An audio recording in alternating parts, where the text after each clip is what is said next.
अध्याय 531 पहली चुनौती। अनुवादक एंडलेस फैंटेसी, अनुवाद संपादक एंडलेस फैंटेसी अनुवाद। हवा का एक झोंका शिम्यू के कान में फुसफुसाया। आप बिल्कुल समय पर आए हैं। इससे पहले कि वह कुछ कह पाता, उसने अपने सिर पर ठंडी हवा का झोंका महसूस किया।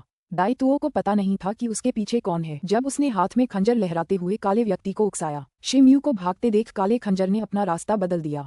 हालांकि शिम्यू को इससे कोई फर्क नहीं पड़ा। अब जब उसकी छड़ी आदिकालीन नरक में लिपटी हुई थी, तो वह नीचे से तिरछे उसके पीछे कहीं जा गिरी। धमाका। एक तेज धमाके के बाद दाइतुओ सीधे हवा में ही टकरा गया।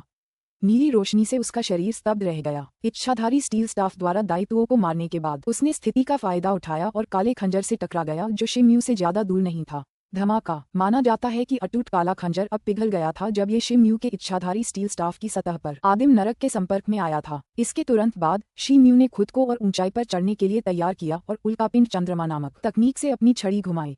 कई प्रकाश किरणें एक क्रॉस पैटर्न में प्रकट हुईं और दाइतुओ पर कांटों की बारिश की तरह गिरीं। पेंग। दाइतुओ के शरीर पर हरी बत्ती खुद को बचाने के लिए चमक उठी।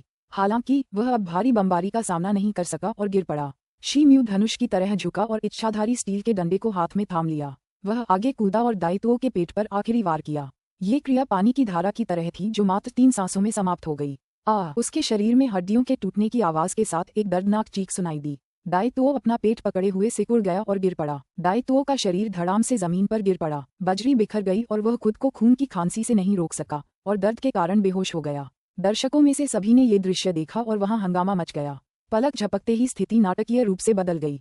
शिम्यू, जो चुपचाप हार रहा था, ने पासा पलट दिया। उसका नर्म पड़ने का कोई इरादा नहीं था और उसने पल भर में अपने प्रतिद्वंद्वी को हरा दिया। शिम्यू हवा में उछला और बेड़ा से ज्यादा दूर नहीं, प्लेटफॉर्म पर आराम से उतरा। उसके शरीर पर लगे सुनहरे शल्क सिकुड़ गए और उसने एक बार फिर दाइतुओ की तरफ देखा, जो बेहोश होकर रिंग पर लेटा हुआ था। लाल भान वाला युवक नीचे उतरा और दाइतुओ की स्थिति का जायजा लिया। कुछ ही मिनटों बाद उसने तुरंत शिम्यू की जीत की खबर सुना दी। दर्शकों की आवाज और भी तेज हो गई थी। अब सबकी नजरें शिम्यू पर टिकी थीं। रिंग से बाहर निकलने से पहले शिम्यू ने लाल भौंहों वाले उस युवक का हाथ मिलाया। इस बार उसने अपना विशफुल स्टील स्टाफ रखने के बजाय उसे सीधे अपने कंधों पर रख लिया और 37वें स्थान के लिए दौड़ पड़ा। रिंग के चारों ओर मौजूद सभी लोगों ने ये देखा और एक के बाद एक चर्चा की आवाजें आने लगीं। दर्शकों में से कई लोगों का मानना था कि शिम्यू ने जानबूझकर अपनी असली ताकत शुरू से ही छिपाई थी। कुछ लोगों का मानना था कि शिम्यू की ताकत दाइतुओ से कम थी और वह पूरी तरह से किस्मत से जीत गया। शिम्यू मंच पर खड़ा था और उसे चारों तरफ से घूरती नजरें महसूस हो रही थीं। उसके चेहरे का रंग बिल्कुल भी कम नहीं हुआ था। जो लोग उसे बुरी नीयत से घूरते थे, वह उन्हें सीधे घूरता था। इसकी वजह थी उन लड़ाइयों की वजह से जिनसे वह गुजरा था। जीतने के बावजूद उसकी शारीरिक शक्ति और क्यूई दोनों ही कम हो गई थीं। खुद को फिर से व्यवस्थित करने के लिए उसे कुछ समय आराम की जरूरत थी। मालोन की आवाज उत्साह से उसके कानों में पड़ी। भाई शिम्यू, पुनः जीतने पर बधाई। ओह, इस बार क्या संभावना है? ये पिछली 2 लड़ाइयों से ज्यादा नहीं था, बस 1 हार और 2 हार। अब तुम्हारे पास लगभग 5400 उच्च गुणवत्ता वाले स्पिरिट स्टोन हैं। अरे हाँ, तुम्हें जीतते समय झाओ शेनली के चेहरे के भाव देखने चाहिए थे। जिन लोगों ने तुम्हारे हारने पर दांव लगाया था, वे बहुत गुस्से में थे। उन्होंने शायद उसे मार डालने के बारे में भी सोचा होगा। मैं समझ गया। चलो अभी जुआ खेलना बंद करते हैं। ठीक है। जुए की मेज के सामने, रिंग से ज्यादा दूर नहीं, मा रोंग ने मिश्रित भावनाओं के साथ डुआन मुगुआंग द्वारा सौंपे गए स्पिरिट स्टोन के बैग को अपने हाथ में ले लिया। वह हिचकिचाई और इस बार उसने अपने सारे स्पिरिट स्टोन दांव पर नहीं लगाए। इसके बजाय उसने सिर्फ 200 उच्च गुणवत्ता वाले स्पिरिट स्टोन ही निकाले। अंततः उसने 400 स्पिरिट स्टोन जीत लिए, लेकिन साथ ही उसके दिल में एक अवर्णनीय कड़वी क्षति की भावना भी थी। रिंग के बाईं ओर शिम्यू कई के दृश्यों के जरिए देख पा रहा था कि क्या हो रहा है। जुए की मेज का दृश्य उसकी नजरों में आ गया और उसके मुंह के कोने पर एक हल्की सी मुस्कान तैर गई, मानो उसके मन में कुछ चल रहा हो। थोड़ी देर बाद उसके विचार बदल गए और दृश्यों का संबंध टूट गया। उसी समय तीनों रक्षकों के पीछे ऊंचे मंच पर नीली भौंहों वाला एक युवक अपनी सफेद भौंहों को सहला रहा था। शिम्यू नाम के शिष्य को कई तरह की संयमित शारीरिक तकनीकों का अभ्यास करने का प्रशिक्षण दिया गया था, अन्यथा कोई भी उसके जैसे हमले करने में इतना कुशल नहीं हो सकता था। ओह, शायद हम बाद में इन बड़े लोगों को कुछ आश्चर्य दे सकें, लाल त्वचा और सफेद बालों वाले एक अन्य बूढ़े व्यक्ति ने कहा। शिम्यू के पिछले गुट ने एक निवारक भूमिका निभाई थी। अगले कुछ खेलों में किसी ने भी उसे चुनौती देने का प्रस्ताव नहीं रखा, इसलिए वह थोड़ा आराम कर पाया। आगे की लड़ाइयां ज्यादातर बड़े शिष्यों के बीच थीं, जो अब तक एक दूसरे की तकनीकों और युद्ध शैली से परिचित हो चुके थे, इसलिए पिछले दौर की तुलना में मुकाबला उतना कड़ा नहीं था। इस वजह से जुए की मेज पर कारोबार थोड़ा ठंडा रहा। जब माहौल थोड़ा नीरस हो गया, तो ऊपर के शिष्यों की ओर से एक और व्यक्ति खड़ा हुआ और उसने सभी को हिला दिया। मैं झाओ जी हूँ, अस्थायी रूप से 9वें स्थान पर हूँ। मैं शिष्य झाने को चुनौती देना चाहता हूँ, जो अब सभी शिष्यों में प्रथम स्थान पर है। झाओ जी खड़े हुए और बोले, किसी ने झाई को भी चुनौती दी है? अरे, यह एक अच्छा शो होने वाला है। झाओ जी कोई आसान खिलाड़ी नहीं है, क्योंकि उसने पहले ही कुछ मुकाबले जीत लिए हैं। क्या वह सचमुच खुद को अजेय समझता है जो झाने जैसी किसी को चुनौती दे रहा है? झाओ जी के प्रकट होने से आसपास का क्षेत्र ऐसा हो गया जैसे तवे पर अचानक तला हुआ अंडा हो। जुए की मेज के दूसरी ओर जुए की अध्यक्षता करने वाले डुआन मुगुआंग भी दंग रह गए और उत्साह से चिल्लाने लगे, युद्ध की क्या ही जबरदस्त घोषणा है। देर होने से पहले अभी आकर अपना दांव लगाओ। शी म्यू की नजर झाने पर पड़ी जिसने अपने शरीर पर सुनहरा लबादा ओढ़ा हुआ था। वह कतार के सबसे बाएं किनारे से निकलकर झाओ जी के सामने खड़ा हो गया। आज के दिन से 100 साल से भी अधिक समय से आप पहले व्यक्ति हैं जिन्होंने मुझे चुनौती देने का साहस किया है, झाई ने ठंडे स्वर में कहा। तो फिर मैं 100 साल बाद इस रिंग में तुम्हें हराने वाला पहला व्यक्ति होऊंगा, झाओ जी ने धीमे स्वर में कहा।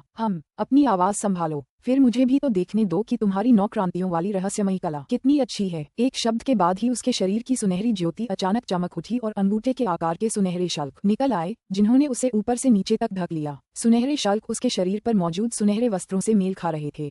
वह जानलेवा क्यूई जिसे पहले ढकना मुश्किल था अब उसके सुनहरे कवच की भव्यता से टकरा रही थी। सुनहरे तराजू ढके हुए थे और झाई के पहले खाली दाहिने हाथ में अब एक ड्रैगन ब्लेड था। उसने एक हाथ में ड्रैगन ब्लेड को अपने सामने सीधा रखा, दूसरे हाथ से उसने कुछ जादुई रून्स को अपने मुंह में दबा लिया और फिर ब्लेड पर जोर से दबाव डाला।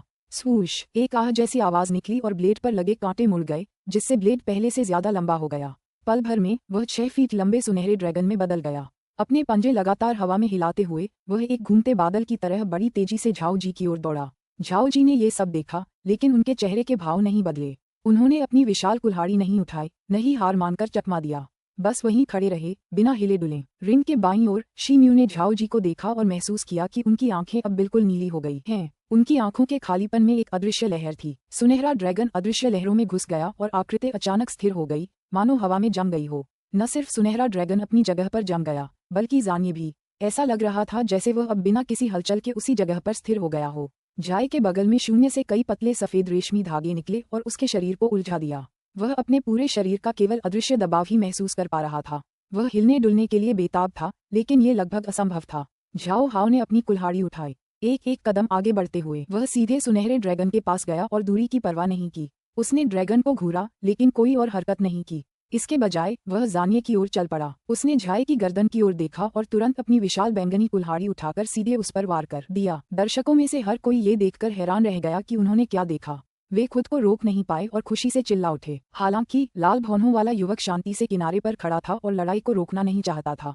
झाने की आंखें चमक उठी और सुनहरी रोशनी अचानक फैल गई। सुनहरा अजगर हवा में बेड़ियों में जकड़ा हुआ था और मुड़ने के लिए संघर्ष कर रहा था। उसने अपना मुंह खोला और झाओ जी की ओर सुनहरी लौ फूंकी। झाओ जी की भौहें थोड़ी सिकुड़ गईं। उन्होंने जल्दी से मुड़कर अपने इक्के से सुनहरी लौ को रोक लिया। हालांकि सुनहरी लौ के प्रचंड प्रहार से उनका शरीर सदमे में था। सुनहरे ड्रैगन ने उसका पीछा करना जारी नहीं रखा बल्कि उसका शरीर हवा में मुड़ गया और वह झाई की ओर दौड़ा। उसी समय झाई का शरीर जलने लगा और उसमें से सुनहरी रोशनी का एक बड़ा विस्फोट निकला। सुनहरा ड्रैगन चीखा और उसका शरीर मुड़ गया और वह चमकदार सुनहरी रोशनी में भाग गया। धमाका, ये रिंग के ऊपर दहाड़ा। शी म्यू ने देखा कि सुनहरी रोशनी हिल गई और अनगिनत पतली सफेद रेखाएं असंख्य कटों में टूट गईं और शून्य में गायब हो गईं। हवा में अजगर की दहाड़ से आसमान हिल गया। हर कोई उस सुनहरे अजगर के पंजे को उमड़ती सुनहरी रोशनी में संघर्ष करते हुए देख सकता था। तभी 10 फीट से अधिक लंबा एक सुनहरा ड्रैगन प्रकाश से उड़कर बाहर आया और हवा में मंडराने लगा। अध्याय 532 समान रूप से मेल खाता हुआ। अनुवादक एंडलेस फैंटेसी अनुवाद संपादक एंडलेस फैंटेसी अनुवाद। रक्तवर्ण सुनहरी ड्रैगन आंखों की एक जोड़ी झाओ जी को ठंडी निगाहों से घूर रही थी। 5 पंजों वाले सुनहरे ड्रैगन के उभरने और जहाने की मध्यम स्तरीय जियांटियन साधना के रिंग के भीतर फूटने के बाद पूरे मैदान में एक अदृश्य जानलेवा माहौल फैल गया। नीचे बैठे दर्शक हतप्रभ रह गए। रैंकिंग में शीर्ष 10 शिष्यों में से केवल लिंग फैंग ही कुछ हद तक शांत रह पाया। बाकी शिष्य अपने चेहरे पर आश्चर्य और सदमे के भाव नहीं छिपा पाए। शी म्यू ने अपनी नजर सुनहरे ड्रैगन से झाओ जी की ओर घुमाई। ऐसा लग रहा था जैसे वह गहरे विचारों में डूबा हुआ था, लेकिन कोई भी समझ नहीं पा रहा था कि उसके मन में क्या चल रहा है। झाओ यान की भौहें थोड़ी सिकुड़ गईं, लेकिन उसके हाव भाव में ज्यादा बदलाव नहीं आया। उसने अपने हाथ में पकड़ी विशाल बैंगनी कुल्हाड़ी आगे की ओर घुमाई और आक्रामक मुद्रा में आ गया। सुनहरे ड्रैगन ने घुरघुराहट की। जैसे ही उसने अपनी नाक से क्यूई की किरणें उगलीं, उसने अपना मुंह चौड़ा किया और उसमें से एक सुनहरी लौ निकली। आग एक मोटे सर्पिल जैसे जलते हुए स्तंभ में बदल गई जो सीधे झाओ जी की ओर बढ़ रही थी। यह अविश्वसनीय रूप से तेज था और एक पल में झाओ जी तक पहुंच गया। झाओ जी ने हमले को रोकने के लिए बैंगनी कुल्हाड़ी को ढाल की तरह अपने शरीर के सामने रखा। भड़की हुई लपटें बैंगनी कुल्हाड़ी पर बरस रही थीं और उसे चारों ओर से घेर रही थीं। इतनी तेज गर्मी के कारण पूरे प्लेटफॉर्म का तापमान नाटकीय रूप से बढ़ गया। पलक झपकते ही विशाल कुल्हाड़ी की सतह लाल हो गई और कुल्हाड़ी का केंद्र पारदर्शी होता हुआ दिखाई दिया। संभवतः उसमें एक छेद कर दिया गया था, जिससे वह आक्रमण और बचाव दोनों के लिए बेकार हो गई थी। झाओ जी का दाहिना हाथ अचानक चमक उठा। ये चमक तेजी से उनके हाथ से फैलकर पूरी कुल्हाड़ी पर फैल गई। सबने देखा कि कुल्हाड़ी का लाल रंग तेजी से फीका पड़ गया था, यहाँ तक कि उससे निकलने वाली सुनहरी लौ भी काफी कमजोर पड़ गई थी और वलय के आसपास का तापमान भी थोड़ा कम हो गया था। हवा में मंडराते हुए सुनहरे अजगर ने देखा कि क्या हो रहा है। दहाड़ते हुए सुनहरे अजगर ने अपनी विशाल पूंछ नीचे पटक दी। झाओ जी इसे चकमा देने में असमर्थ रहे और सुनहरे ड्रैगन की पूंछ से हवा में फंस गए। उसके हाथ पूंछ में फंस गए और विशाल बैंगनी कुल्हाड़ी उसकी पकड़ से गिर गई। ड्रैगन दहाड़ा और उसने और भी अधिक मजबूती से पकड़ लिया, क्योंकि उसकी विशाल पूंछ झाओ जी के चारों ओर लिपटी हुई थी। झाओ जी पूंछ पर लगे सुनहरे शल्कों के आपस में घिसने की आवाज सुन सकते थे और उन्हें पहाड़ के वजन जैसा दबाव महसूस हो रहा था। जैसे जैसे उसे दबाया जा रहा था, उसके शरीर से चटकने की आवाज आ रही थी। उसका पीला चेहरा लाल हो गया था, मानो उसकी खोपड़ी के अंदर से खून बह रहा हो। हवा में रेफरी की भूमिका निभा रहा लाल भौहों वाला युवक भौहें चढ़ाकर ये तय करने की कोशिश कर रहा था कि उसे मुकाबला खत्म कर देना चाहिए या नहीं। अचानक रिंग में किसी जानवर की धीमी दबी हुई गुर्राहट सुनाई दी। स्वूश! झाओ जी अभी भी सुनहरे अजगर की पूंछ से जकड़े और कुचले हुए अचानक आसमान की ओर चीखे। उनके चेहरे का लाल रंग पहले से कहीं ज्यादा चमकीला था, लेकिन उनकी आंखों में दो सुनहरी रोशनियां चमक उठीं। जब शेम्यू ने देखा कि क्या हो रहा है तो वह हैरान रह गया। उसने देखा कि झाओ जी का पहना हुआ चोगा फटकर टुकड़े टुकड़े हो गया, क्योंकि उसकी शक्तिशाली मांसपेशियां तेजी से उभर रही थीं। उसकी त्वचा से यहाँ तक कि उसके चेहरे से भी घने चांदी जैसे बाल उगाए थे। उसके मुंह से दो लंबे नुकीले दांत निकले हुए थे। उसकी उंगलियों में भी लंबे पंजे निकल आए थे। वह नीली आंखों वाले 10 फुट लंबे विशालकाय सफेद नीले रंग के बंदर में बदल गया था। शीम्यू, उस विशाल सफेद नीले रंग के वानर में क्या है? ये तुम्हारे जैसा क्यों लग रहा है? कई ने पूछा। शिम्यू एक क्षण के लिए चुप रहे और अंततः कई के प्रश्न का उत्तर दिया। इस झाओ जी ने संभवतः सफेद नीले बंदर के रक्तसार का भी सेवन किया है। विशालकाय वानर में रूपांतरित होने के बाद झाओ जी की ची और शक्ति में जबरदस्त वृद्धि हुई और उन्होंने तुरंत सुनहरे अजगर के चंगुल से छुटकारा पा लिया। अपने हाथ के एक ही झटके से उन्होंने अजगर की पूंछ पकड़ ली। सुनहरे ड्रैगन ने तेजी से अपनी पूंछ पीछे खींची और विशाल सफेद नीले बंदर की ओर झपटा। उसका पंजा विशालकाय वानर की छाती में घुस गया और घाव से ताजा खून बहने लगा। वूश! बंदर दर्द से चीख उठा। गुस्से से आग बबूला होकर उसने हवा में छलांग लगाई और बिजली की तरह चमकता हुआ अपना हाथ आगे बढ़ाया। उसने सुनहरे अजगर की पूंछ पकड़ ली और उसे पूरी ताकत से हवा से जमीन पर खींच लिया। धमाका! जैसे ही ड्रैगन जमीन पर उतरा, विशाल सफेद नीला बंदर फिर से हवा में उछल पड़ा। हवा में ही उसने सफेद रोशनी में लिपटी अपनी मुट्ठी भींची और ड्रैगन की खोपड़ी पर जोर से दे मारी। धमाका! यह अंगूठी पहले से ही पिछली लड़ाइयों से क्षतिग्रस्त हो चुकी थी और इस दुर्घटना ने इसकी हालत और भी खराब कर दी। हालांकि जब रिंग के चारों ओर का धुआं थोड़ा छटा तो सुनहरा ड्रैगन कहीं नजर नहीं आया। इस घटना ने दर्शकों को अविश्वास की स्थिति में डाल दिया। रिंग के दूसरी तरफ एक अजीब सी हंसी गूंज रही थी। सबकी नजरें तुरंत जानिए पर टिक गईं, जो अपने मानव रूप में वापस आ गया था। वह ताजा खून से लथपथ खड़ा था। उसके चेहरे पर एक मुस्कुराहट थी जो उस विशाल सफेद नीले रंग के वानर को देखते हुए एक भयावह एहसास पैदा कर रही थी। उसके बाएं हाथ से ताजा खून टपक रहा था। यह जरूर झाओ जी का होगा, जानिए ने अपने मुंह से खून थूकते हुए कहा। बुरा नहीं, 9 क्रांतियों वाली रहस्यमयी कला बहुत अच्छी है। खैर, अब सब यहीं खत्म होता है। झाओ जी के खून से सनी अपनी उंगलियों से उसने जल्दी से अपनी छाती पर एक जटिल रूनिक पैटर्न बनाया। उसने एक मंत्र पढ़ना शुरू किया और सीधे उसकी छाती में पंजा मार दिया। ची! उसकी 5 उंगलियां उसकी छाती में घुस गईं और उसके हृदय तक पहुंच गईं तथा खून बहने लगा। उफ! पल भर में एक खौफनाक चीख हवा में गूंज उठी। हैरानी की बात ये थी कि चीखने वाला जानिए नहीं, बल्कि विशालकाय सफेद नीला बंदर था। हवा में उड़ते हुए बंदर जमीन पर गिर पड़ा और अपने हृदय को पकड़े हुए दर्द से छटपटा रहा था। कयामत! कयामत! कयामत! कयामत! हर कोई ढोल जैसी आवाज सुन सकता था। क्या ये झाओ जी की दिल की धड़कन हो सकती है? शीम्यू की भौहें थोड़ी सी उठीं और वह जो देख रहा था उससे चौंक गया। ढोल जैसी ध्वनि की लय के साथ सभी दर्शकों के हृदय धड़क रहे थे। इस अनुभूति ने उन्हें अत्यंत असहज कर दिया। शीम्यू की भौहें सिकुड़ गईं क्योंकि उसने अपने दिल की रक्षा के लिए जल्दी से अपनी आंतरिक क्यूई को मुक्त कर दिया। पिटाई की आवाज बिल्कुल भी नहीं रुकी, बल्कि हर मिनट वह तेज होती गई, यहाँ तक कि उनके कानों में बिजली और धमाकों जैसी गड़गड़ाहट गूंजने लगी। रिंग में विशाल सफेद नीले रंग का बंदर अपने पैरों पर खड़ा होने के लिए संघर्ष कर रहा था। वह मुश्किल से 2 कदम चल पाया और फिर घुटनों के बल गिर पड़ा।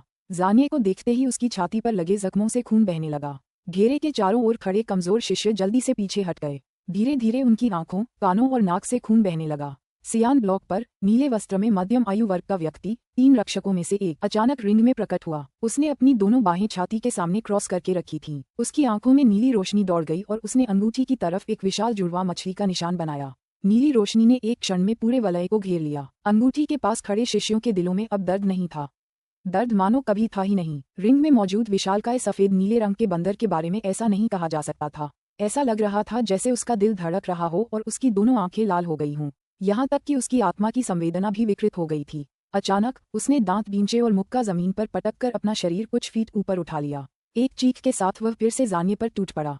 उसके भीतर उबलते हुए उग्र क्रोध के साथ हवा में दिखाई देने वाले उतार चढ़ाव का एक चक्र अचानक जानिए की ओर बढ़ गया। ये देखकर जानिए ने फिर से अपनी छाती में धंस लिया, पहली बार से भी ज्यादा। उसका चेहरा चादर की तरह सफेद हो गया था। जाहिर था कि वह इस तरह के नियंत्रण से बहुत असहज था। विशालकाय श्वेत नीले वानर की शक्ति असहनीय थी।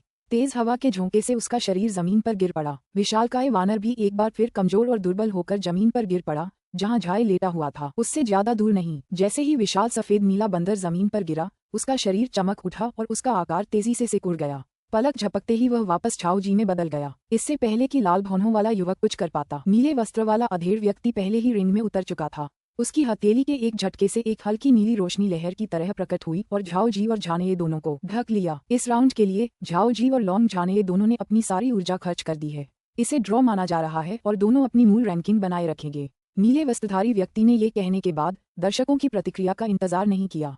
उसने अपनी आस्तीनें लहराई और एक नीला भंवर बुलाया, जिसने दोनों गिरे हुए योद्धाओं को अपनी ओर खींच लिया। पल भर में झानेये, झाओ जी और नीले वस्त्रधारी व्यक्ति दोनों गायब हो गए। तीनों खिलाड़ियों के जाने के बाद सभी दर्शक नतीजे पर चर्चा करने लगे। जाहिर था कि किसी को भी उम्मीद नहीं थी कि मैच का नतीजा ऐसा होगा। न केवल श्रोतागण बल्कि 108 शिष्य भी आपस में कानाफूसी कर रहे थे, ये देखकर कि उसके सामने कितना भीषण युद्ध हुआ था। उसकी आंखें चमक उठीं और वह अपने ही विचारों में डूबता हुआ प्रतीत हुआ।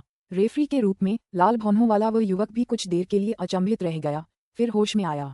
उसकी नजर भीड़ पर पड़ी, जो उसकी तरह ही स्तब्ध थी। मौन। उनके आदेश से घेरे के चारों ओर खड़े शिष्यों ने तुरंत एक अदृश्य दबाव महसूस किया। भीड़ का शोर शीघ्र ही शांत हो गया। पिछला मैच तो खत्म हो गया, क्या कोई अब भी एक और चुनौती देने की पहल करने को तैयार है? लाल भौहों वाले युवक ने एक बार फिर पूछा। बाकी शिष्य अखाड़े में चुपचाप खड़े रहे, कुछ बीच बीच में शीम्यू की तरफ देखते रहे, मानो उसे चुनौती देना चाहते हों, लेकिन उनकी हिम्मत नहीं हुई कि वे कुछ बोलें। थोड़ी देर बाद लाल भौहों वाले युवक ने कहा, अगर कोई चुनौती नहीं देना चाहता है तो मैं घोषणा कर दूंगा कि तीसरा दौर आधिकारिक तौर पर समाप्त हो गया है। उनके शब्दों का लाइनअप में मौन जवाब दिया गया। लाल भौहों वाला युवक आगे कुछ नहीं बोला।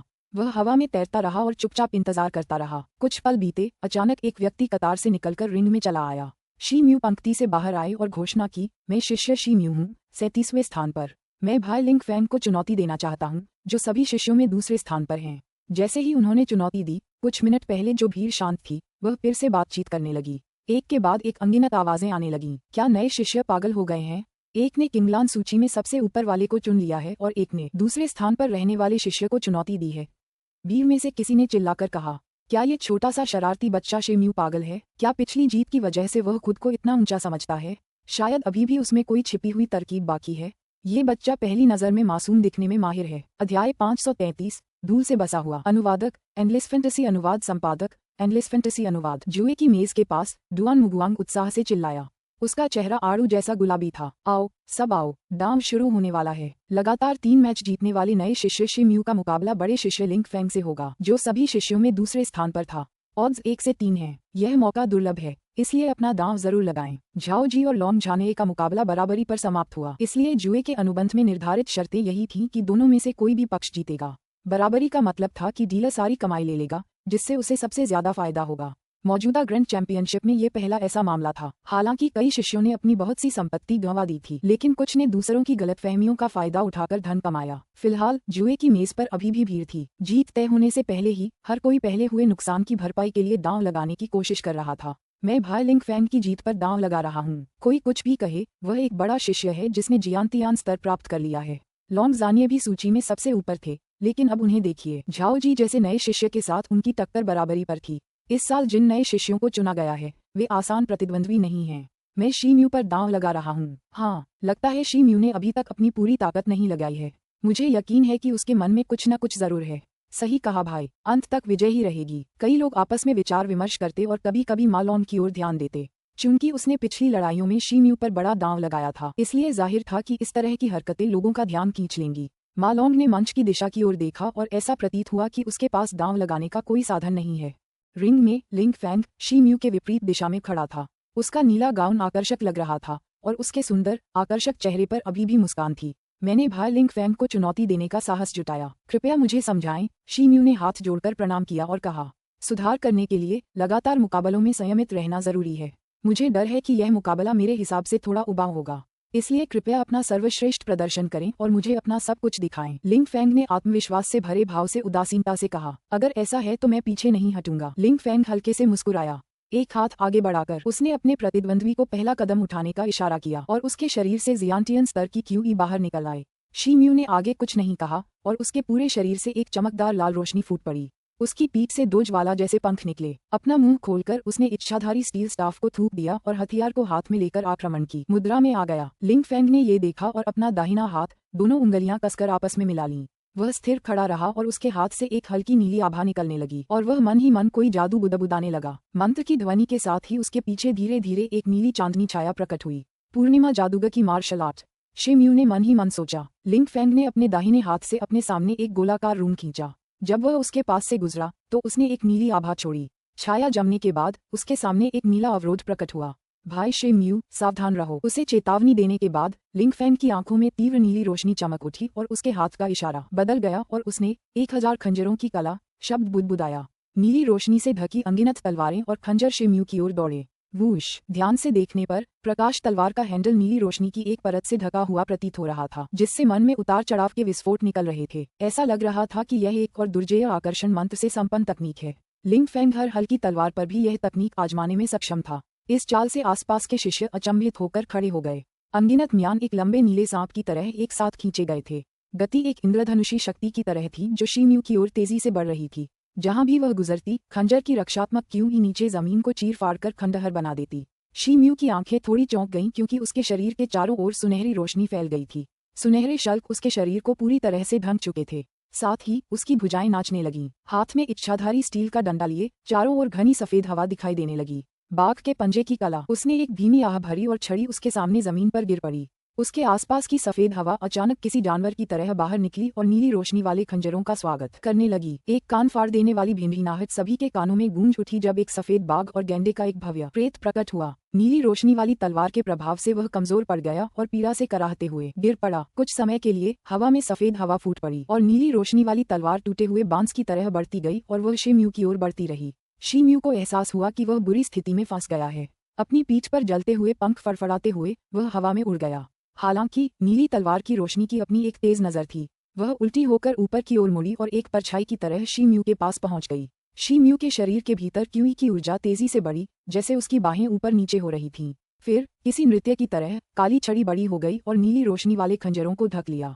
आत्मा सांप खाए। एजियो फाल्कन तकनीक। सर्प तरंगों की कला। 1000 वार की कला। छिपा हुआ ड्रैगन बवंडर। एक ही सांस में सभी 5 तकनीकों का एक ही संयोजन में इस्तेमाल किया गया। विशाल काला डंडा आकाश में लड़खड़ाता हुआ एक दूसरे को काटता हुआ नीचे की ओर गिर रहा था। नीचे गिरते ही उसने एक विशाल काला जाल बना लिया। क्रिक क्रिक। नीली तलवार जैसी रोशनी वाला ड्रैगन विशाल काले जाल से टकराया, जिससे उसका आगे बढ़ना मुश्किल हो गया। काली और नीली हवा की किरणें चारों दिशाओं में फैल गईं। आकाश में एक जोरदार गर्जना गूंजी। आसपास के प्लेटफॉर्म की जमीन पर तेज हवा के झोंके से अचानक एक कट सा लगा। यहाँ तक कि उसके चारों ओर लगे नीले प्रकाश वाले पर्दे भी चमक रहे थे और अस्थिर हो रहे थे। कर्मचारियों की छाया और चमकती नीली रोशनी वाले खंजर के पूरी तरह से विलुप्त होने की प्रतीक्षा किए बिना लिंग फेंग की गति बदल गई थी और उसका आंकड़ा अचानक अनिश्चित हो गया था। पलक झपकते ही वह शी म्यू के दाहिनी ओर एक भूत की तरह प्रकट हुआ और 2 उंगलियों पर 2 हाथ वाली नीली तलवार को निगल लिया गया क्योंकि वह इसे सीधे शी म्यू की छाती और पेट की ओर ले गया। शी म्यू ने बचाव के लिए लंबी छड़ी जोर से मारी। जोरदार प्रहार से वह अपनी जगह से उछल पड़ा। उसके पीछे ठंडा पसीना दौड़ गया। ये पता नहीं चल पाया कि लिंग फेंग ने किस तरह की तकनीक अपनाई, लेकिन उसकी गति किंग झांगटियन और दायित्वों से कई गुना तेज थी। जैसे ही शी म्यू अपने पैरों पर जमीन पर उतरा, उसने अपनी मुट्ठी पकड़ ली और घोषणा की, मैं अपनी हार स्वीकार करता हूँ। जैसे ही उसकी आवाज गिरी, लिंग फेंग की नीली तलवार जो शी म्यू की भौहों के पास आ रही थी अचानक रुक गई। भाई लिंग फेंग बहुत कुशल हैं। मुझे अंत तक लड़ने की कोई जरूरत नहीं है। शी म्यू ने मुस्कुराते हुए लिंग फेंग की ओर देखा। हे भाई, शी म्यू जैसे नए शिष्य के लिए इतना संतोषजनक रिकॉर्ड हासिल करना, आप मुझसे पहले से कहीं ज्यादा मजबूत और बेहतर हैं। मुझे विश्वास है कि आगे की साधना के साथ आप सफल होंगे और शीर्ष 10 में जगह बना पाएंगे। लिंग फेंग ने गर्मजोशी से मुस्कुराते हुए कहा, अपना खंजर वापस खींचते हुए, मैं आपकी सलाह मानूंगा। हालांकि मंच पर और मंच के बाहर का माहौल पूरी तरह से अलग था। शुरुआत में तो दर्शकों में से सभी को लगा कि मुकाबला जबरदस्त होगा, लेकिन जो हुआ वो बेहद निराशाजनक था और वे अपनी भड़ास निकालने से खुद को नहीं रोक पाए। जुए की मेज के आसपास जिन लोगों ने शी म्यू पर दांव लगाया था, वे गुस्से में थे। उस कमीने, यकीन नहीं हो रहा कि उसने हार मान ली। मैं तुम्हारे बारे में कितना आशावादी था। मैंने तो इस शर्त में इनाम जीतने के लिए 10 बेहतरीन स्पिरिट स्टोन भी उधार लिए थे। उनमें से एक आदमी बड़बड़ाया, मेरे आत्मा पत्थर। बीच बीच में विलाप और चीख पुकार मचती रही। माँ लॉन्ग ने कोई भाव नहीं दिखाया, लेकिन कई हताश होकर शांत नहीं बैठ सकी। अरे शी म्यू, तुमने इतनी जल्दी कैसे और क्यों हार मान ली? क्या हुआ? क्या तुम इससे परेशान हो? शी म्यू ने पूछा। जिन लोगों ने तुम पर दांव लगाया था वे तुम्हें कोस रहे हैं। जाहिर है मैं इससे निराश हूँ। खैर रहने दो, क्योंकि मैंने भी कोई दांव नहीं लगाया था। मैं शुरू में ये राउंड अपनी ताकत से जीतना चाहता था, लेकिन मुझे एहसास हुआ कि अगर मैं 9 क्रांतियों वाली रहस्यमयी कला का सहारा नहीं लूंगा तो भाई लिंग फैंग को हराने का मेरा कोई मौका नहीं है। मैं समझ गया।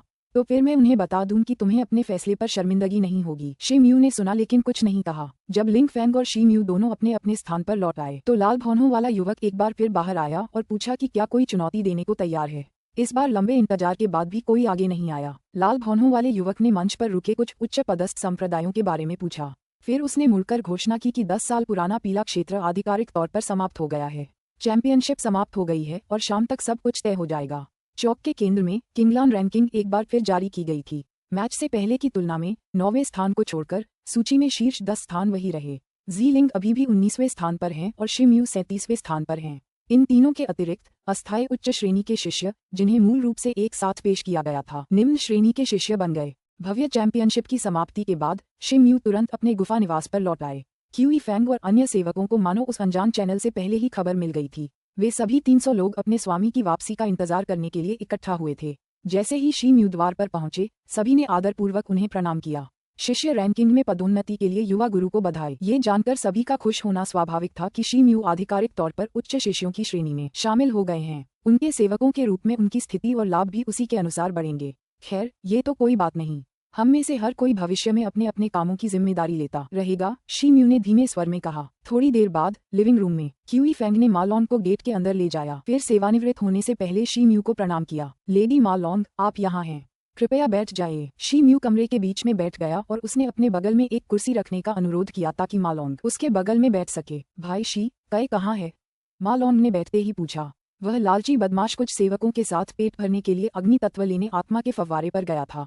वह अभी तक वापस नहीं लौटा है। ओह, लगता है कई को स्पिरिट मटेरियल खाने में बहुत मजा आता है। भाई शी म्यू, ये आपके स्पिरिट स्टोन हैं।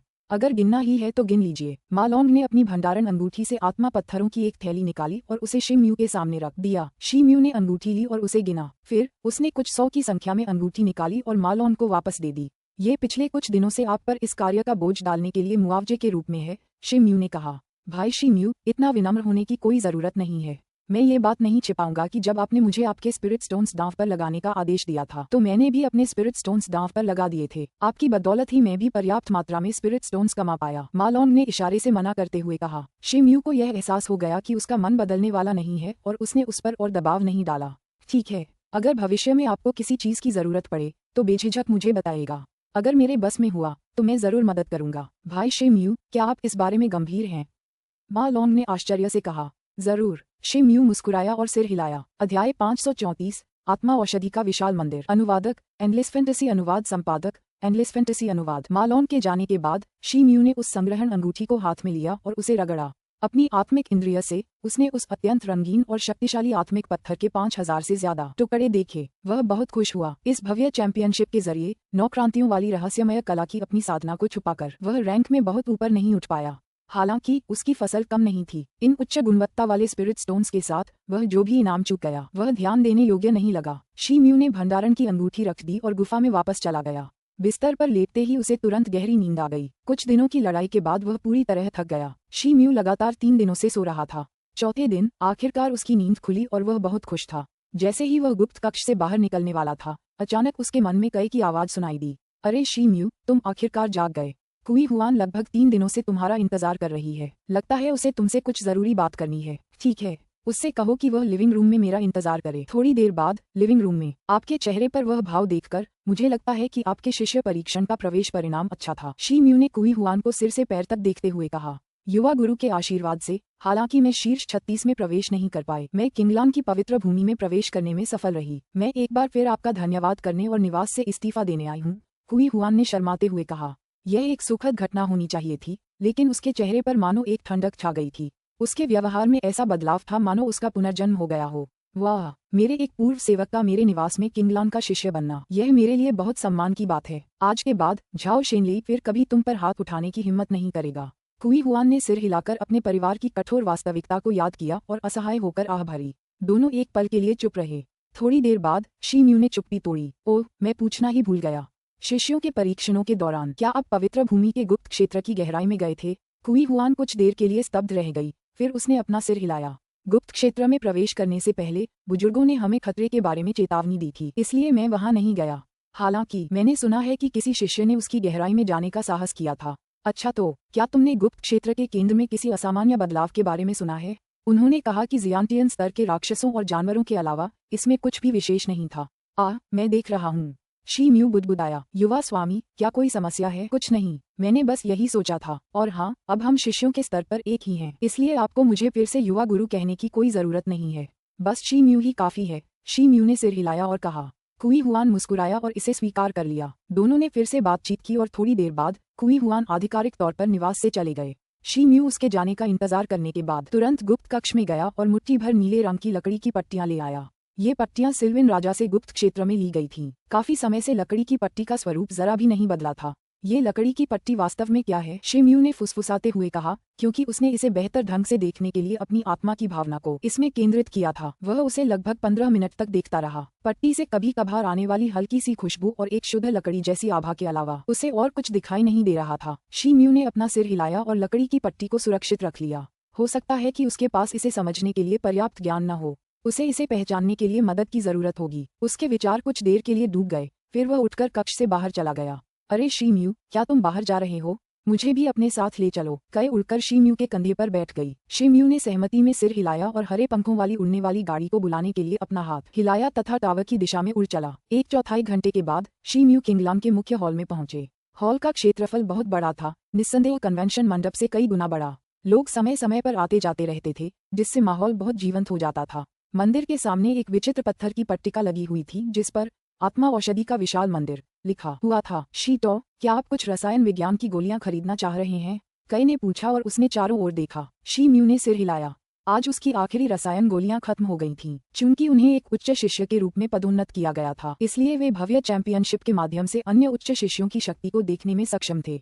शी म्यू निश्चित रूप से कमजोर नहीं था, लेकिन इस क्षेत्र में उसकी साधना अपेक्षाकृत कम थी। उसके लिए ये जरूरी था कि वह जल्द से जल्द इस विशाल ज्ञान को अपने पास बनाए रखे। शी म्यू ने विशाल आत्मा चिकित्सा मंदिर में कदम रखा। वहां काफी जगह थी, लगभग 20 से 30 कमरे खाली थे। साज सज्जा हुबहू वैसी ही थी जैसी उसने पहले कभी देखी थी। बड़े बड़े काउंटरों पर तरह तरह की औषधीय जड़ी बूटियां रखी थीं, जिनसे एक ताज़ा खुशबू आ रही थी। औषधीय जड़ी बूटियों का संग्रह अत्यंत व्यापक और स्पष्ट रूप से वर्गीकृत था। औषधीय जड़ी बूटियां, ठोस खेती वाली जड़ी बूटियां, विषहरण जड़ी बूटियां और कुछ अन्य प्रकार की जड़ी बूटियां काउंटर पर स्पष्ट रूप से अंकित थीं। इनमें जहरीली जड़ी बूटियां और आईवी भी शामिल थीं। हर काउंटर के पीछे हरे रंग का लबादा पहने एक पुरुष और एक महिला अटेंडेंट खड़े थे। हॉल में कई लोग काउंटरों पर नजरें गड़ाए हुए थे और दोनों अटेंडेंट चेहरे पर मुस्कान लिए धैर्यपूर्वक समझा रहे थे। शी म्यू पहले भी कई बार यहाँ आ चुका था, इसलिए उसे उसकी बात पर कोई आश्चर्य नहीं हुआ।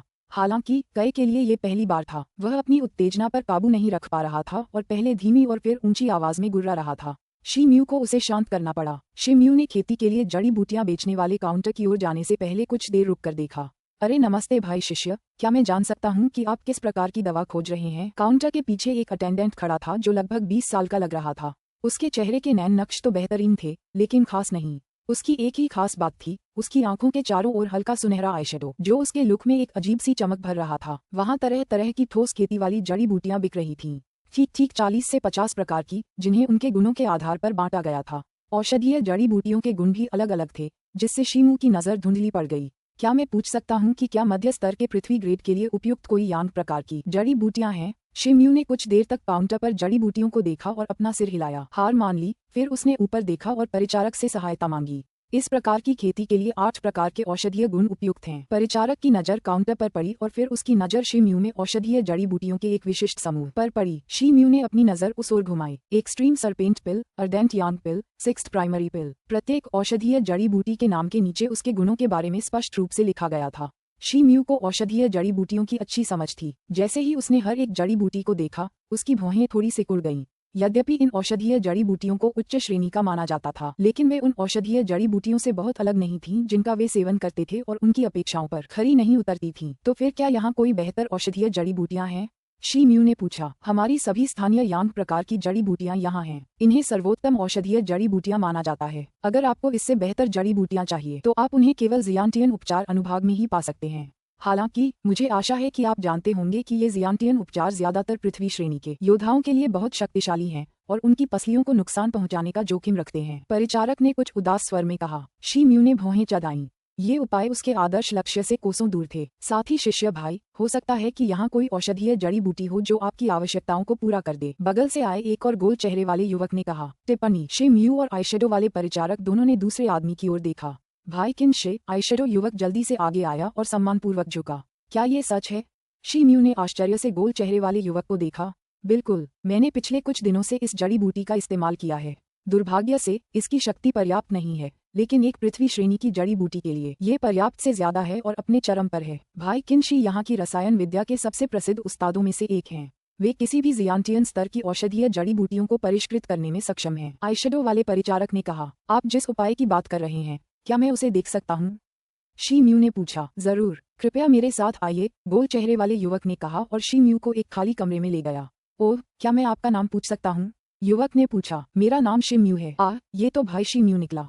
मैं अपने बारे में ज्यादा कुछ नहीं कह सकता, लेकिन ये यांग जी गोली है जिसे मैंने हाल ही में परिष्कृत किया है। ये यांग आदिम अग्नि के माध्यम से 19 प्रकार की यांग सामग्रियों से बनाई गई है। गोल चेहरे वाले युवक ने एक सफेद जेड की बोतल निकालकर शी म्यू को देते हुए कहा। जैसे ही शी म्यू ने ढक्कन खोला, उसमें से एक हल्की लाल रोशनी और गर्मी निकली। शी म्यू का चेहरा थोड़ा बदल गया। अंगूठे के आकार की जेड की बोतल में एक तीखी लाल जड़ी बूटी छोटी लाल लौ की तरह घूम रही थी। वह खुश था। बिना डाले भी इस जड़ी बूटी की गुणवत्ता उसकी उम्मीदों से कहीं बढ़कर थी। शी म्यू ने तुरंत ही जेड की बोतल से औषधीय जड़ी बूटियां बाहर निकाल लीं और उसे करीब से देखा। बुरा नहीं है। शी म्यू ने प्रसन्नता से सिर हिलाया और जड़ी बूटियों को वापस जेड की बोतल में डाल दिया। इस गोली को अभी अभी परिष्कृत किया गया है, इसलिए यह अभी बाजार में सूचीबद्ध नहीं है। ऐसा नहीं है कि मैं ये घोषणा करने में अनजान हूँ, लेकिन अगर मैं सबको बता दूं तो सनसनी फैल जाएगी। युवक के चेहरे पर एक हल्की सी मुस्कान थी और उसने आत्मविश्वास से कहा। तो फिर इस गोली के लिए आप क्या कीमत लेने को तैयार हैं? शी म्यू मुस्कुराया और अपनी जेड की बोतल हिलाते हुए पूछा। प्रत्येक गोली के लिए रहस्यमय बिंदु। गोल चेहरे वाले युवक ने 5 उंगलियां दिखाते हुए कहा। शी म्यू ने भौहें सिकोड़ लीं। यांग गुण वाली औषधीय जड़ी बूटी के लिए ये काफी महंगा था। हालांकि अगर इसकी पर्याप्त आपूर्ति होती तो यह एक शक्तिशाली दुष्ट वानर के प्रजनन की कला की साधना में मददगार साबित होता। शी म्यू एक क्षण के लिए चुप रहे और फिर दोबारा पूछा। क्या मैं जान सकता हूँ कि आपके पास कितने हैं? युवक के चेहरे पर खुशी साफ झलक रही थी। शी म्यू के इस सवाल से उसे उम्मीद जगी थी कि उसे उससे कोई धन लाभ हो सकता है। मैंने अभी तक लगभग 500 गोलियां परिष्कृत कर ली हैं। ठीक है, मैं उन सभी को खरीदना चाहता हूँ, शी म्यू ने स्पष्ट रूप से कहा।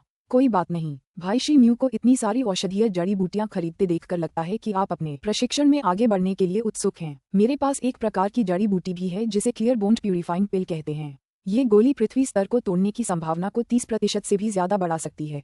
मुझे आश्चर्य है, क्या भाई शी म्यू इसमें रुचि रखते हैं? गोल चेहरे वाले युवक ने खुशी से कहा। शी म्यू को आश्चर्य हुआ। अध्याय 535, 3 वर्षों का एकांतवास। अनुवादक, एंडलेस फैंटेसी अनुवाद संपादक, एंडलेस फैंटेसी अनुवाद। क्या ये औषधीय जड़ी बूटी भी आपके द्वारा परिष्कृत की गई है? शी म्यू ने पूछा। अरे भाई शी म्यू, तुम मुझे बहुत ज्यादा समझते हो। मेरे कीमिया के स्तर के कारण मैं क्लियर बोन्ड प्यूरिफाइंग पिल को परिष्कृत नहीं कर पा रहा हूँ। मुझे ये पिल किसी दूसरे कीमिया गुरु के साथ व्यापार के जरिए मिली थी।